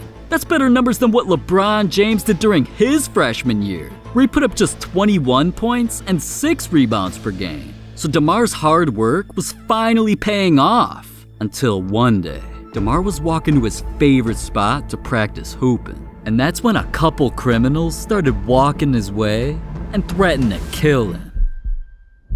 But then they realized it was Debo, and they knew what would happen if they violated the Hooper's pass, so they let him go. His basketball ability had everybody in the city talking about him, and his career was just beginning. So this near-death experience motivated him to take his game to a whole new level. He began dominating everybody, became one of the best shooters the city had ever seen, and eventually got himself ranked as the 3rd best high school player in the entire country. So once he became this great, he got an exclusive invite to play in some of the biggest high school basketball events in the entire world. DeMar was proving to everybody that he was that guy, while also representing the Crips. DeMar admitted that in school, he wore blue every day, and he'd even throw up Crip signs during his games. So DeMar felt untouchable, but out of nowhere, everything came crashing down. One night, DeMar was rushed to the hospital. It turned out that his dad had a stroke. So doctors ran tests and everybody was fearing for his life. But all Dad could really say to DeMar was, "I can't die. I can't die until I see you make the NBA." So DeMar felt he had no choice but to make his basketball career successful. But with time ticking, he also realized a huge problem. Because of NBA rules, for DeMar to even be allowed to get drafted, he'd have to be at least 19 years old and play 1 year in college. So DeMar wasn't going to be able to jump right into the league like other star players before him. And also, moving away from a place that kept him protected was scary. So instead of choosing a university in a safer city that would get him more recognition, he chose to stay as close to home as possible and play for USC. You could have went anywhere. Why USC? I was terrified to leave home. And the crazy thing with that, even when I went to USC, I had such a culture shock. My first 3 months in college, I still was living in Compton. Really? It's funny as hell to hear you sit here and say, I was terrified to leave Compton. Most people are terrified to go to Compton. Right, yeah. DeMar's college experience was all about just doing what was necessary for basketball. And during his 1 year playing for USC, DeMar started putting his name on the map. Jumper, no good. Hit home by DeRozan. By Gibson. Left side, DeRozan. Comes in and slammed. He was a special player. And after NBA scouts saw what DeMar was doing during his practices, DeRozan. Oh, Myers. Oh. Sports analysts compared his game to NBA legend Vince Carter. This was strong praise for a player who hadn't even stepped on an NBA court yet. But nobody could stop DeMar from doing everything he could to go pro for Dad. And before he knew it, his college career was over. So his opportunity to make Dad proud was finally here. Nervous? Tonight, 60 young men realize their lifelong ambitions of reaching the NBA. Getting ready for the draft. Got my boy Steph. They go Blakey Blake, black and purple. About to head to the draft. My man. DeRozan. Look at it. Jay, tell them what it is, Jay. I'm about to get drafted, nigga. Turn it up, bro. Feel like Obama. DeRozan, this is it. This we waited for forever, man, and this night is it, man. It's crazy. With the first pick in the 2009 NBA Draft, Blake Griffin. With the third pick, James Harden. With the seventh pick, Stephen Curry. With the ninth pick in the 2009 NBA Draft, the Toronto Raptors select DeMar DeRozan from the University of Southern California. You know, there are people who say he's got as much potential as any player in the draft. With one of the top picks in the draft, he was now officially in the NBA and a Toronto Raptor. But as happy as DeMar should have been, once the shock of the moment wore off, his phone rang. He found out that Dad was sicker than ever. So DeMar rushed to visit him, knowing he didn't have much time left. But when DeMar walked in, Dad didn't even want him to be sad. All he cared about telling DeMar was a goal to accomplish before he passed away, to go win a championship.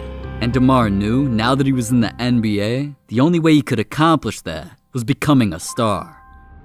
Once DeMar stepped on the court, he developed into one of the league's best scorers, got invited to the dunk contest. This DeMar DeRozan had his first dunk when he was 11 years old in 6th grade.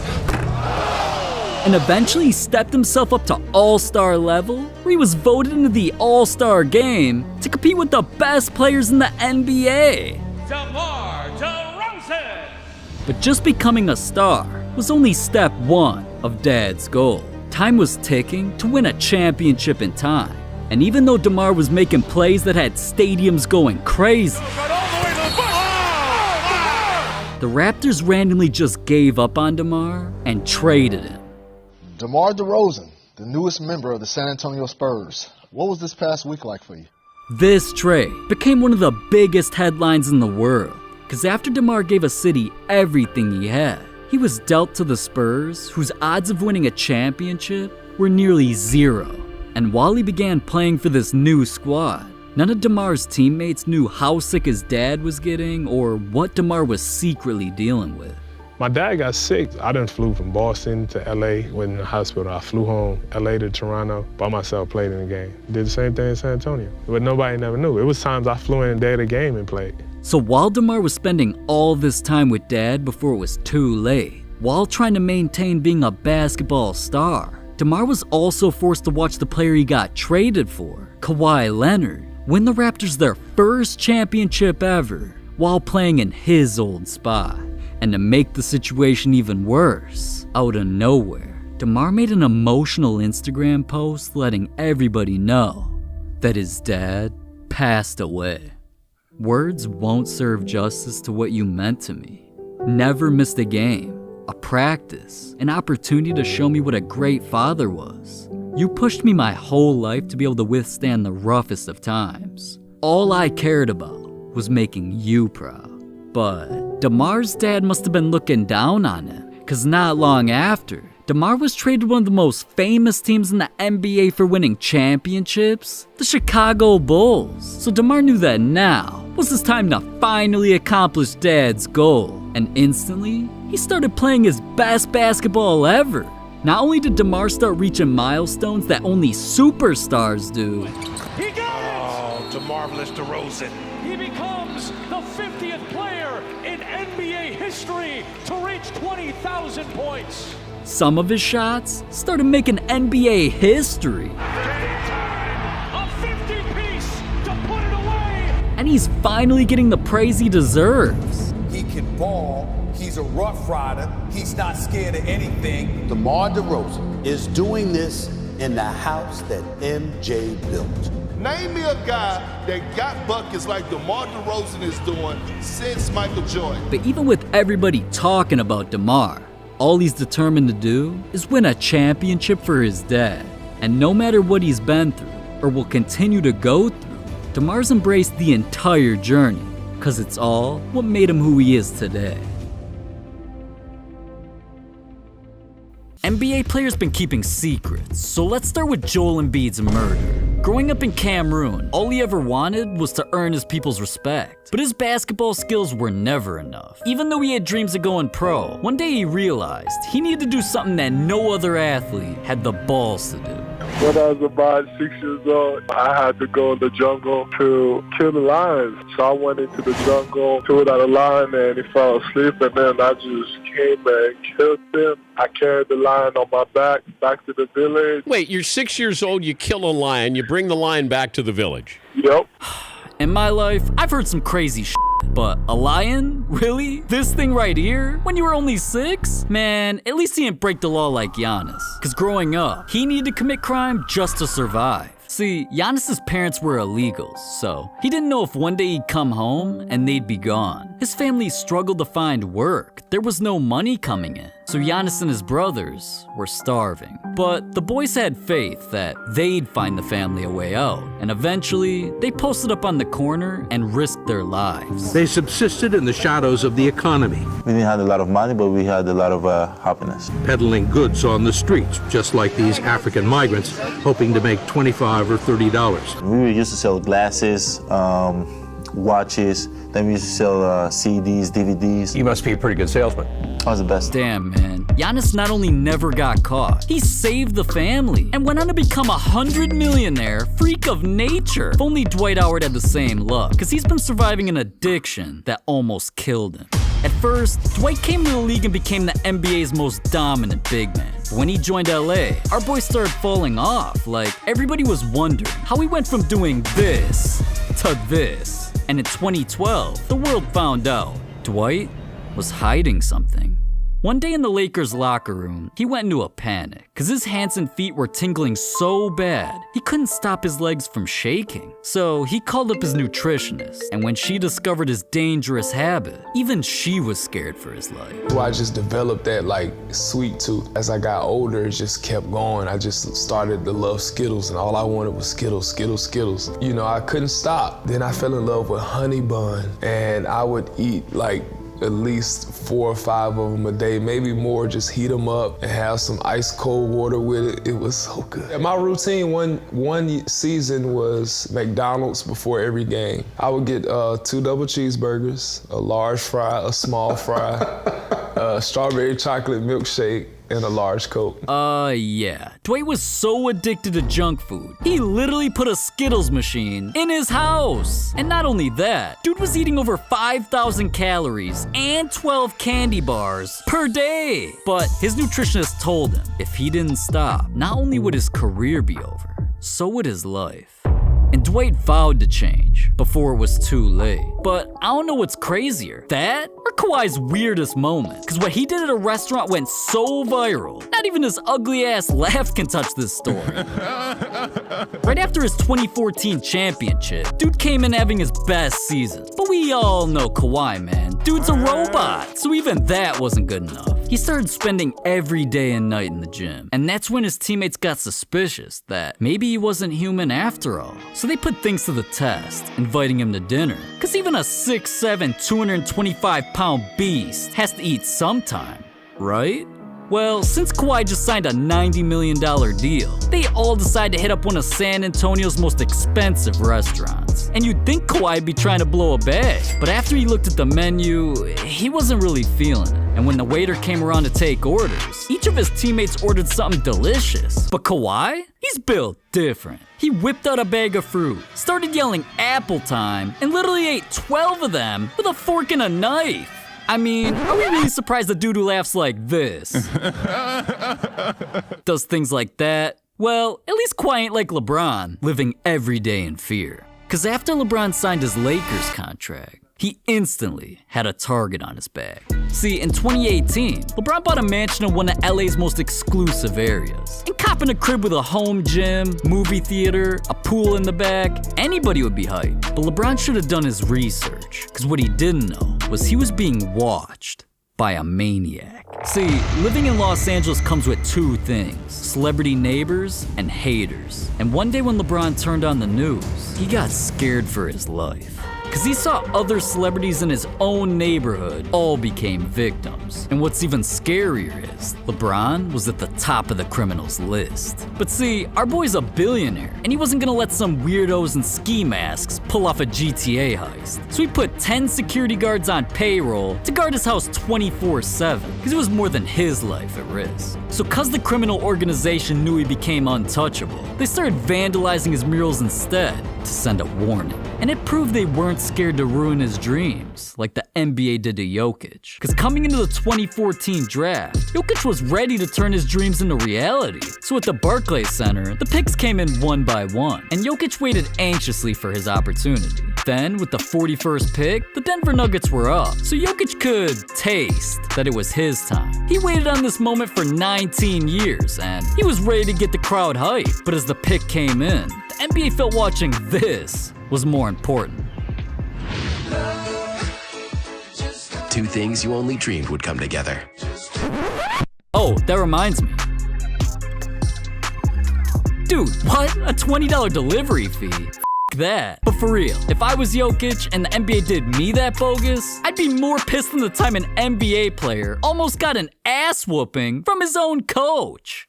Who else but J.R. Smith, man? Back in 2018, the Cavaliers were filled with drama. And in February, they nearly traded away their entire team, so pressure was at an all-time high. And luckily, when the Cavs went up against the Nets, they pulled off a must-needed win, where J.R. Smith, he went off. That night, he dropped an insane 4 points. Dude, seriously, 0 for 3? You had one job. So the next day, when JR showed up to practice, our boy came in just minding his business. But when the Cavs assistant coach saw him, he just had to clown dude. Because not only did JR play like ass, he wasn't subscribed to our channel. So that's where things got heated. J.R. Smith served a one-game suspension Thursday for throwing soup at Cavs assistant coach Jamin Jones. For a long time, I refused to talk about the soup incident, but it was the bowl plus the soup. The bowl and the soup. And it was the first bowl out of the pot, so it was hot as hell. Oh, no! Damn, bro. If someone threw a bowl of soup at me, we'd have to square up. But at least what JR did wasn't as embarrassing as Jayson Tatum, because this man did something so stupid, it got him banned from his idol's crib. Like, you don't understand. Back in 2019, Tatum was on cloud 9, because not only was he turning into a superstar, he was offered the deal of a lifetime to become a face of Jordan Brand. And what was he gonna say? No? Dude dreamed about this since he was a kid. So after he signed the deal, they flew him overseas to not only promote their new shoes, he was about to come face to face with the GOAT. But that's where things got ugly. I'm still nervous, right? So I walk in, MJ sitting down, his wife next to him, and Spike next to her. So I walk in, and I was like, I'm gonna go say what's up to him before I sit down. So I'm like, I talked to him earlier, like we had like a whole conversation, like I kind of knew him. But then I walk over to him, and like my hand starts sweating. And I was like, what's up, Mike? And when I went to go shake his hand, I knocked over his wine glass on the table and it broke. And I was like,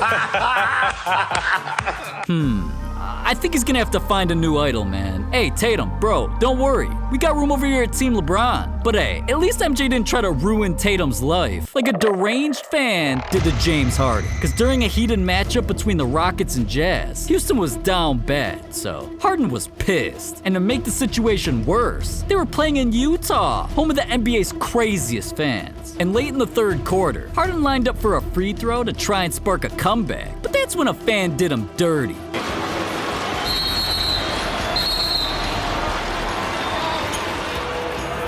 Camera with a flash.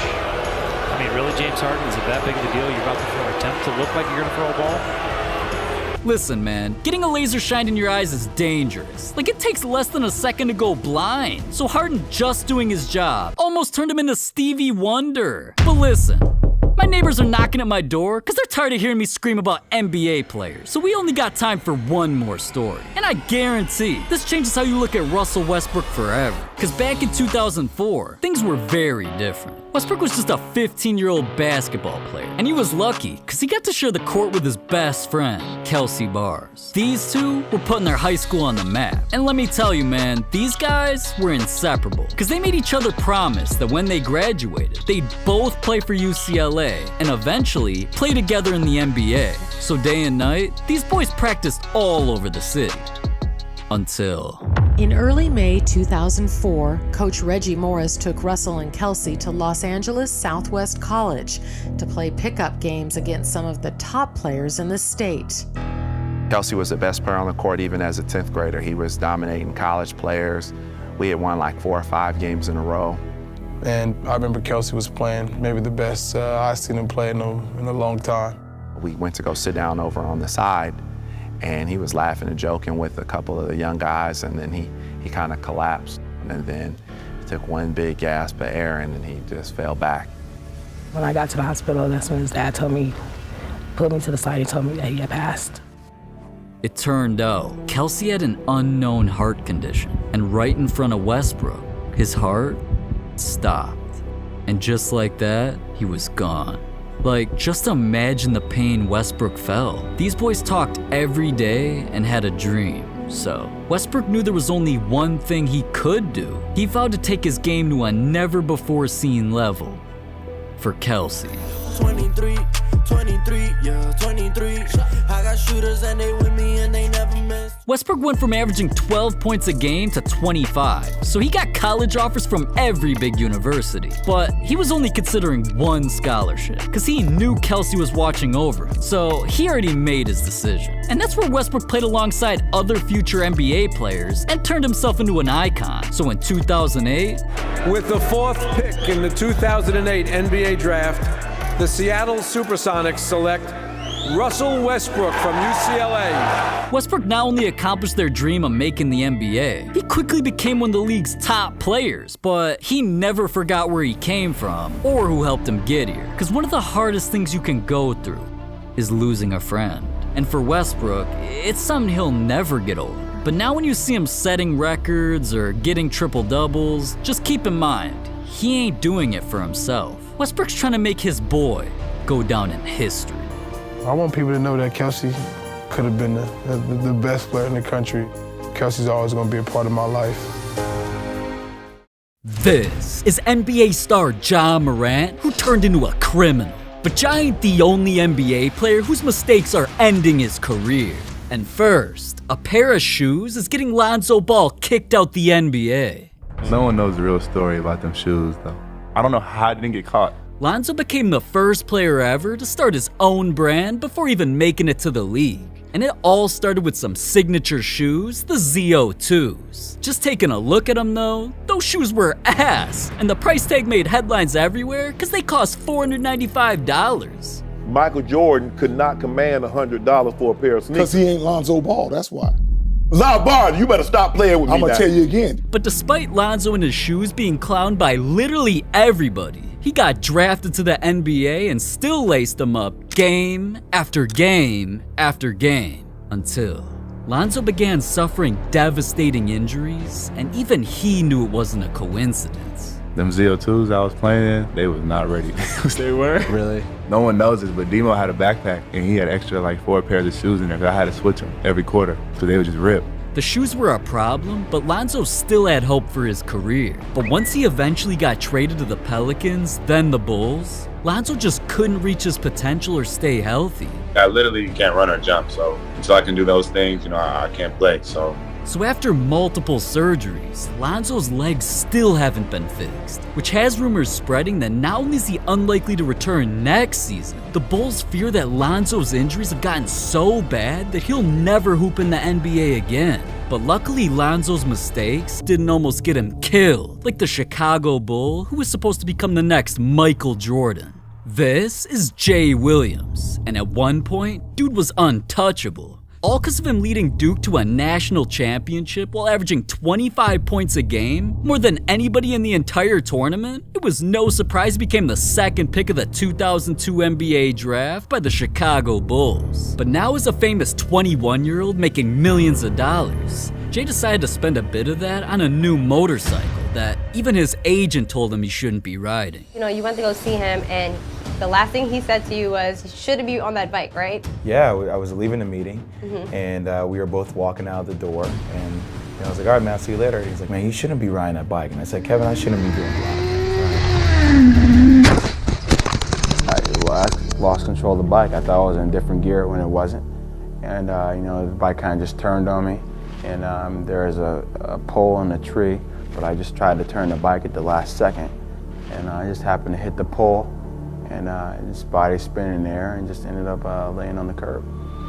Jay Williams is still in the hospital at this hour, recuperating from a motorcycle accident. When I woke up in my bed, I was like terrified. I was like, where am I? What's going on? Where am I? Because I didn't know what happened.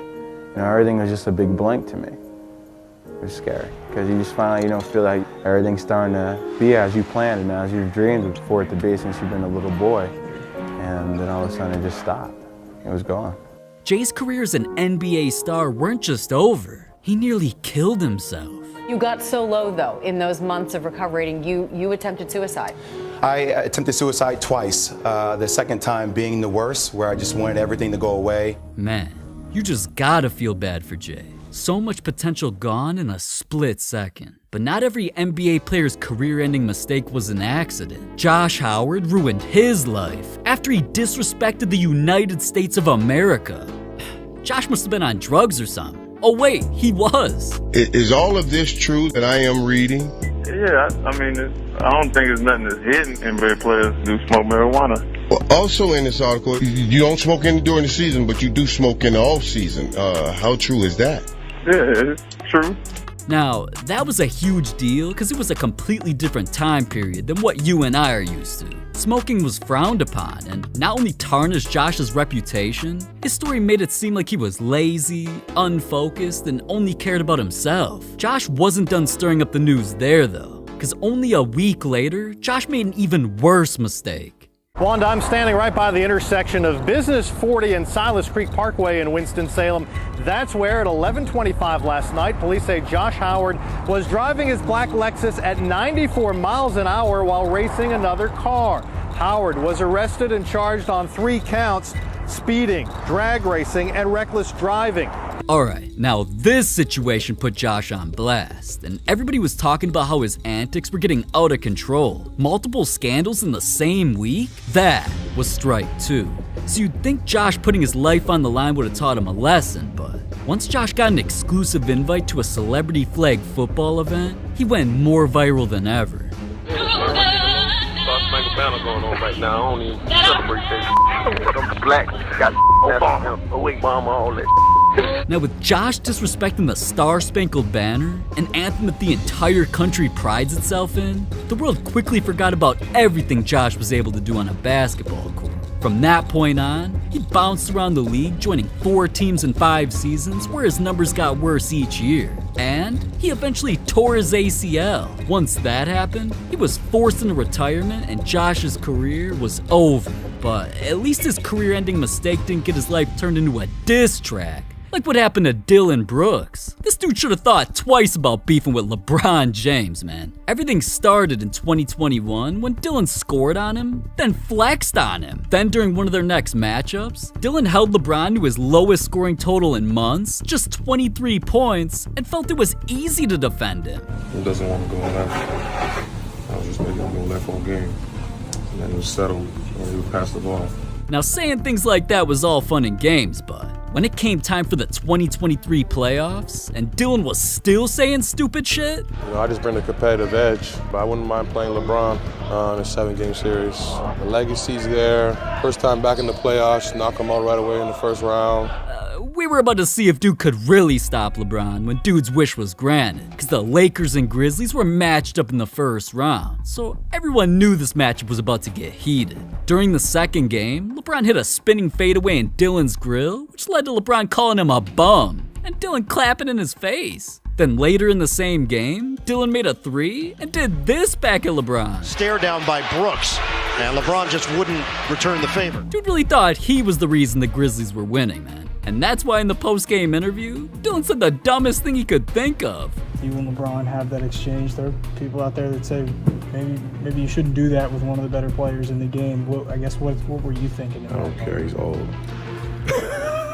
You know what I mean? I was waiting for that. I poke bears.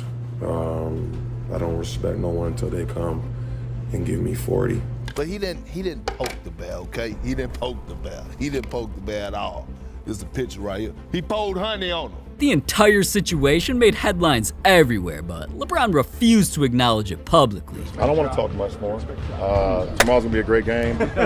I'm not here for the bull. I'm ready to play, and that's it. Coming into their next game, though, LeBron walked right up to Dylan to let him know he wasn't built for what was about to happen. The Lakers instantly had the greatest first quarter of a playoff match in NBA history and never looked back. On the Jumbotron, they popped up ridiculous comparisons of Dylan and LeBron. Then, Dylan tried cheating to win by punching LeBron in the dick. So obviously Dylan got thrown out the game, but he was so embarrassed, he refused to talk to the media afterwards. You're a pussy.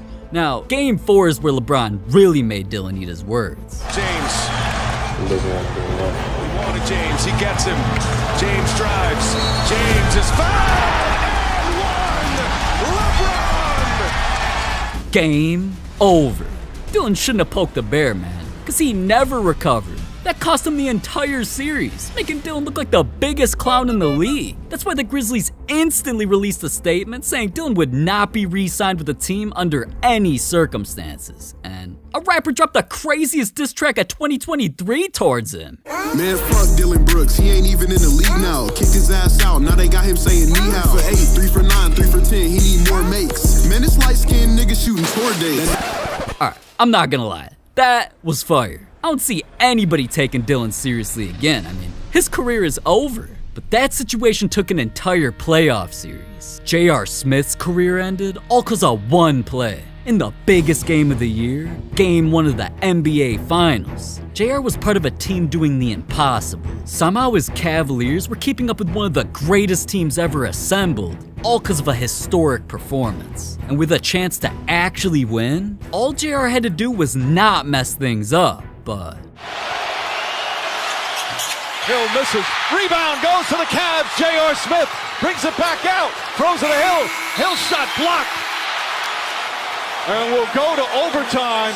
Dude forgot where he even was. Mans really thought they were winning and dribbled out the clock. The whole team knew the game and series was over right there. And cause they eventually got swept, not only did the Cavs not want him anymore, they tried to trade him and nobody wanted him. So they just dropped him for free. Now, alright, JR's mistake might have been the dumbest mistake on an NBA court. But Paul Pierce's career-ending mistake is all cause he was on live TV admitting things that were illegal. It's unbelievable that one of the most legendary Celtics of all time could do something so stupid. Well, I mean, he did shit himself in the middle of an NBA game. I have a confession to make. I just had to go to the bathroom. Need a wheelchair? I had to go to the bathroom. But why did you need a wheelchair to get to the bathroom? It was that bad. It was something went down. I had to go to the restroom. But once he became an NBA analyst is where his career took an illegal turn. Everybody should have saw this coming when he'd say some of the craziest things we've ever heard. We're just getting a taste of them. I'm like, I'm tired of getting a taste of them. I want the whole load. So, alright, after that, it was only a matter of time before he slipped up way worse. And all it took was partying with a bunch of thoughts, being drunker than he'd ever been, smoking drugs, and broadcasting it to millions of people. Oh! Alright. Yeah. My neck. I need a neck massage. Hey man, shout out to all the Jews for Shabbat. That situation went so viral that ESPN fired his ass on his day off. I got fired for what? On your day off. Friday on there. Yeah, okay, if you gonna get fired, go on like that, though. I got like an orgy, like a... Nah, dog, I got fired for having some entertainment. Right. I'm playing cards. It's my boy's birthday. There's girls dancing, and we blowing some trees. Yeah. I mean, what did I do wrong? But PP must be a bitch, cause right after this, he hopped on his boys show, admitted another crime, and almost got dude fired too. So this is my girlfriend for the day. They got a website that you can hire girlfriends for the day. Stop, man. And so I got a girlfriend for the day. Stop, man. Stop. You can hire girlfriends for the Stop, day. Man. I went on the website and I hired a girlfriend for the day. Look, Collins. There go Collins. What the? Man's really publicly admitted he buys girls? Now, alright, even though I want dude to slide me that URL, his reputation is ruined. And his career involving anything with the NBA is officially over. But no career-ending mistake has been as controversial as Ja Morant's. Cause this dude literally decided to turn himself from a young boy of the NBA into NBA young boy. It's a parade inside my city, yeah! From $100,000 jewelry shopping sprees, copping pieces only rappers do, to getting lit on private planes and turning up with rappers in the stew. On Twitter, Ja even started threatening haters by telling them it's free to see how the hollows feel. This man's really going from jump shots to gunshots. Literally, dude shot a player. For real though, I don't know what Ja was trying to prove. Like, the entire world knew he was just acting hard. Like, fans dug up old pics of him. One fan even claimed this was Ja's hood. And a diss track leaked, exposing Ja's entire suburban life. I've been through, but I know something about you. You went to Cranbrook, that's a private school. What's the matter, dog? You in Paris? This guy's a gangster? His real name's Clarence. And Clarence lives at home with both parents. And Clarence's parents have a real good marriage. This guy don't want to battle, he's shook, cause ain't no such things as halfway crook. But all of these memes pushed Ja over the edge, cause he wanted to prove once and for all, he was really bout that life. The Memphis Grizzlies have suspended all-star guard Ja Morant for at least 2 games, while the league investigates a video shared on his Instagram Live early Saturday morning. In it, Morant is flashing what appears to be a gun. With this being a new story, it had everyone thinking it was only the first incident. But after the world found out about Ja's addictions to strip clubs, more stories about Ja's secret life started spreading quicker than the stripper's ass cheeks. From pulling up to the mall and threatening employees, to reports about Ja beating a 17-year-old kid's ass. You're talking about like basketball player Ja Morant. Basketball player. Okay, like Memphis Grizzlies Ja Morant. Grizzlies Ja Morant, yeah. So grown man just hit you in the face. Yeah, they jumped me. Why? We playing competitive, talking trash to each other. Yeah. Basketball players too. Then put the ball down, came up like this. Came up like this on me. He was like, should I hit him? Should I hit him? So I was like, hit me then. So bam, he hit me. Then his friend come over there, hit me, fell on the ground, and they just started coming. Like while you were laying on the ground, they were still hitting you? Yeah, they were still hitting me. Okay. There was even an incident where people's lives were in danger after Ja beefed with a Pacers player during the season. And then Ja goes and gets in one of the 2 parked cars, and then it is that car in question in which 3 or 4 guys get out and they start yelling stuff at the Pacers. Come get some of this. You don't know how we roll. I'll show you what I got. Then as the first car leaves in the second car, and reportedly Ja is riding in the second car, a dot of a red laser appears on several of the people up on the loading dock just to scare them. But again, the security guard said, I believe that's attached to a weapon. Yes. You're kidding. Ja did everything he could to lift himself and his family out of this type of environment and to get away from this. And for some reason, he wants to surround himself with these type of people. Why? Bruh, you not hard. That's not your life. People that in that life would give anything to be in your life. You got a $200 million contract and you want people in the NBA to think you hood, to think you gangster, because you roll with these type of people. Bro, you putting yourself in harm's way when you don't have to. Nobody looks at you, John, and think, man, that's a thug. He hood. He down, he bout that. You not.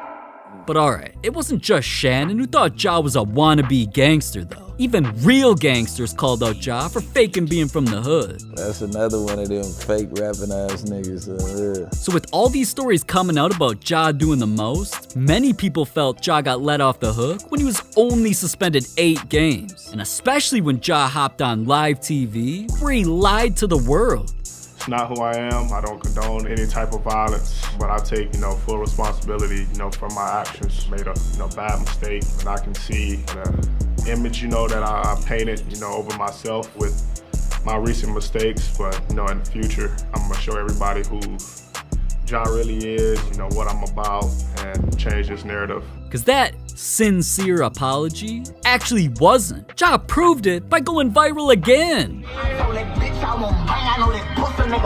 Dude really flashed a gun again. I honestly thought this was a fake video, man. Nobody could believe he'd do something so stupid. But this time, Adam Silver wasn't showing any mercy. Like, he literally built suspense by letting fans know the punishment was gonna be so bad, it would become a bigger headline than the NBA Finals, so he wanted to wait till it was over. And within days of the Nuggets winning their championship, the news about Ja made everybody forget. This has been extraordinarily penal to Ja from a financial standpoint. I will guesstimate at this point he is at least looking at $50 million in losses. He didn't make the All-NBA team. That cost him $40 million in bonus money. It might even be closer to $60 million, not to mention potential lost business with sponsorships. So just from the financial standpoint, I know that's not the priority here, but just from the financial standpoint, it's as bad of a penalty as we have seen in the history of professional sports. Now, Ja did try to defend himself by posting a third video with a gun, trying to prove they were toys. Like, nobody believed that. What grown-ass man play with toy guns and listen to NBA Youngboy and listen to that kind of gangster rap with a toy gun? So after all of that, I mean, if Ja's career being so affected by horrible decisions isn't enough motivation to change, I mean, his entire life could be in jeopardy, all because he's trying to be something he's not. But you want to know what's even crazier than that? 11 years and hundreds of games have led to this for Andre Ingram. This dude is unbelievable, man. How so? Because he can do everything. I mean, this guy's phenomenal. He's made over 700 threes, but he's never played in the NBA. He is believed to be the oldest player ever called up. It just doesn't happen. This is Andre Ingram, and for one night, he became an NBA legend. Ingram for the lead. Good! Andre was used to overcoming impossible odds. It all started when he grew up in Richmond, Virginia, a place that only produced a few NBA players ever. But he still prepared for big moments by setting 2 goals to accomplish: win a high school championship and eventually make the NBA. When I tried basketball for the first time, that was kind of it for the other sports. Even when I was in high school doing really well, kind of seeing that, hey, maybe I can do something with this. I told them all, I'm just focused on winning a state championship in high school. And that's exactly what Andre did. To go out with this, in our hands is a feeling undescribable. But as great as it was for Andre to accomplish step 1 of his goals, that was the easy part of his journey. His path towards making the NBA was going to create the toughest times of his life. Since Andre waited so long to make a decision for college, no big basketball schools wanted him anymore. So he was forced to commit to American University, a school where only one player ever got drafted to the NBA. But it wasn't all bad, because Andre came in and instantly became their star player. He even made school history when he hit 8 threes in a game. I played well against the bigger schools in college, but I knew I had to take another step to get to the NBA. So Andre took basketball more seriously than he had ever done before. And he kept going off in college until it was time for the 2007 NBA Draft. One by one, the picks came in. With the first pick in the 2007 NBA Draft, Greg Oden. With the second pick, Kevin Durant. Third pick, Al Horford. 9th pick, Joakim Noah. But Andre's name was never called. So it seemed like the NBA dream was over, especially when Andre opened up his email and had a message from the NBA that they just didn't feel he was good enough to make any team. So now, Andre knew his life was either going to be working a normal job or risking his entire future for basketball, where he might never accomplish his dream. But he felt like he'd rather die than not try. All I could think of was NBA. It's all I ever wanted. And just to me, the D-League's the most direct route. So the equation was simple for me. I got drafted in the 7th round of the D-League draft to the Utah Flash. But he really underestimated how hard it would be to get noticed by an actual NBA team. At least while playing in Utah, he also met his future wife, Marilee, and started a family with her. But on the court, even though Andre started making history by becoming the team's all-time leading scorer, it still wasn't enough to get his name out there. And that's when something completely out of his control forced him to quit basketball. After my 4th season in Utah, our team went defunct. Our rights got moved to LA Defenders, thinking about going to a new team and starting over again. I don't know if I want to do this. I didn't even join them to start the season. I'm watching D-League games and I'm like, man, I would have did this, man, I would have did that. And that frustration turned into, I kind of want to do this again. Now, even though he still had an urge to play basketball, he also needed money. D-League players typically only made around $20,000 a year. So there was no way Andre, his wife, and his kids could last on that forever. But right on cue, he heard that the D-League landed a sponsorship deal with Gatorade, which instantly got every player a salary increase. So Andre instantly signed, but he knew time was running out. Had a wife and had kids, and now you have to think about them in the equation when you have not much money in this league. In the off season, I do tutoring for mathematics, and that kind of keeps us afloat. Once Andre began playing in LA, he began adding accolades to his resume. Like when he hopped in the league's 3-point contest and made 39 out of 50 shots, setting a record for the most ever. Hold that bad boy up high, and Toronto, make some noise for your champion! But even though Andre was slightly making history, he was barely making enough money to even put food on the table. So out of nowhere, he made a decision that nearly ruined his life. 9 years in and still hadn't gotten anything. I was like, well, I'm not sure if it'll ever happen. So I took a deal with an Australian team. We play a game almost immediately when I get there.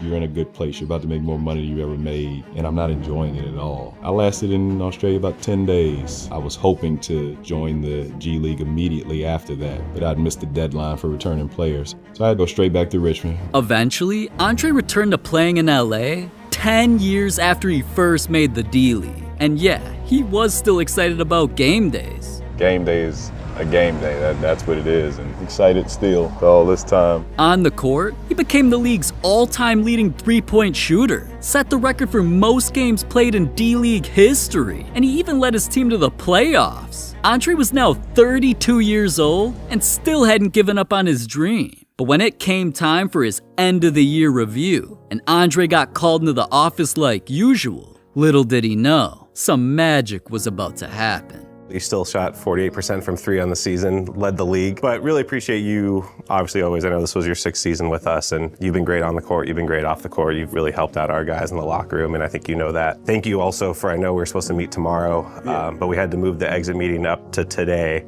because the LA Lakers want to call you up and sign you for the rest of the season. I wonder why those two big guys are back here. Wow. Congratulations. Thank you. I appreciate that. Thank you, bro. Just come on tomorrow and get ready. Yeah. Hey, man. They called me up for the last 2 games of the season. You sacrificed just as much as I did, so thank you, man.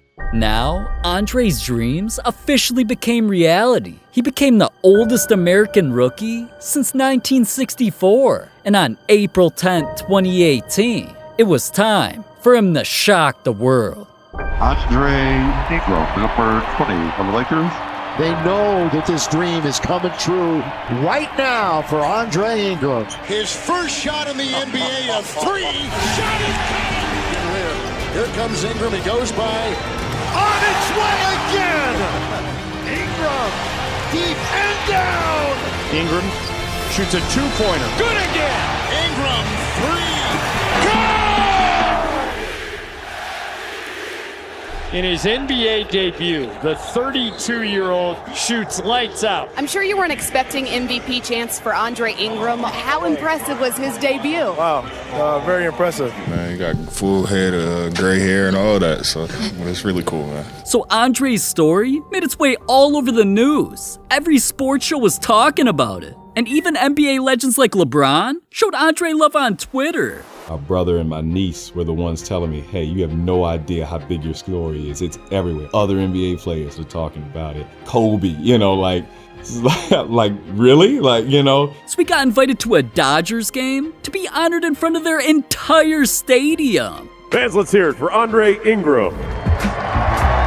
And since Andre's journey seemed like something out of a script, Kobe Bryant, who at that time started winning awards for directing films, planned on turning Andre's story into his next big movie. But see, Andre didn't just spend that much time trying to make the NBA for the fame. He pushed through all the obstacles and never gave up to inspire you. Obviously, a big part of me, who I am and my story is a story of faith.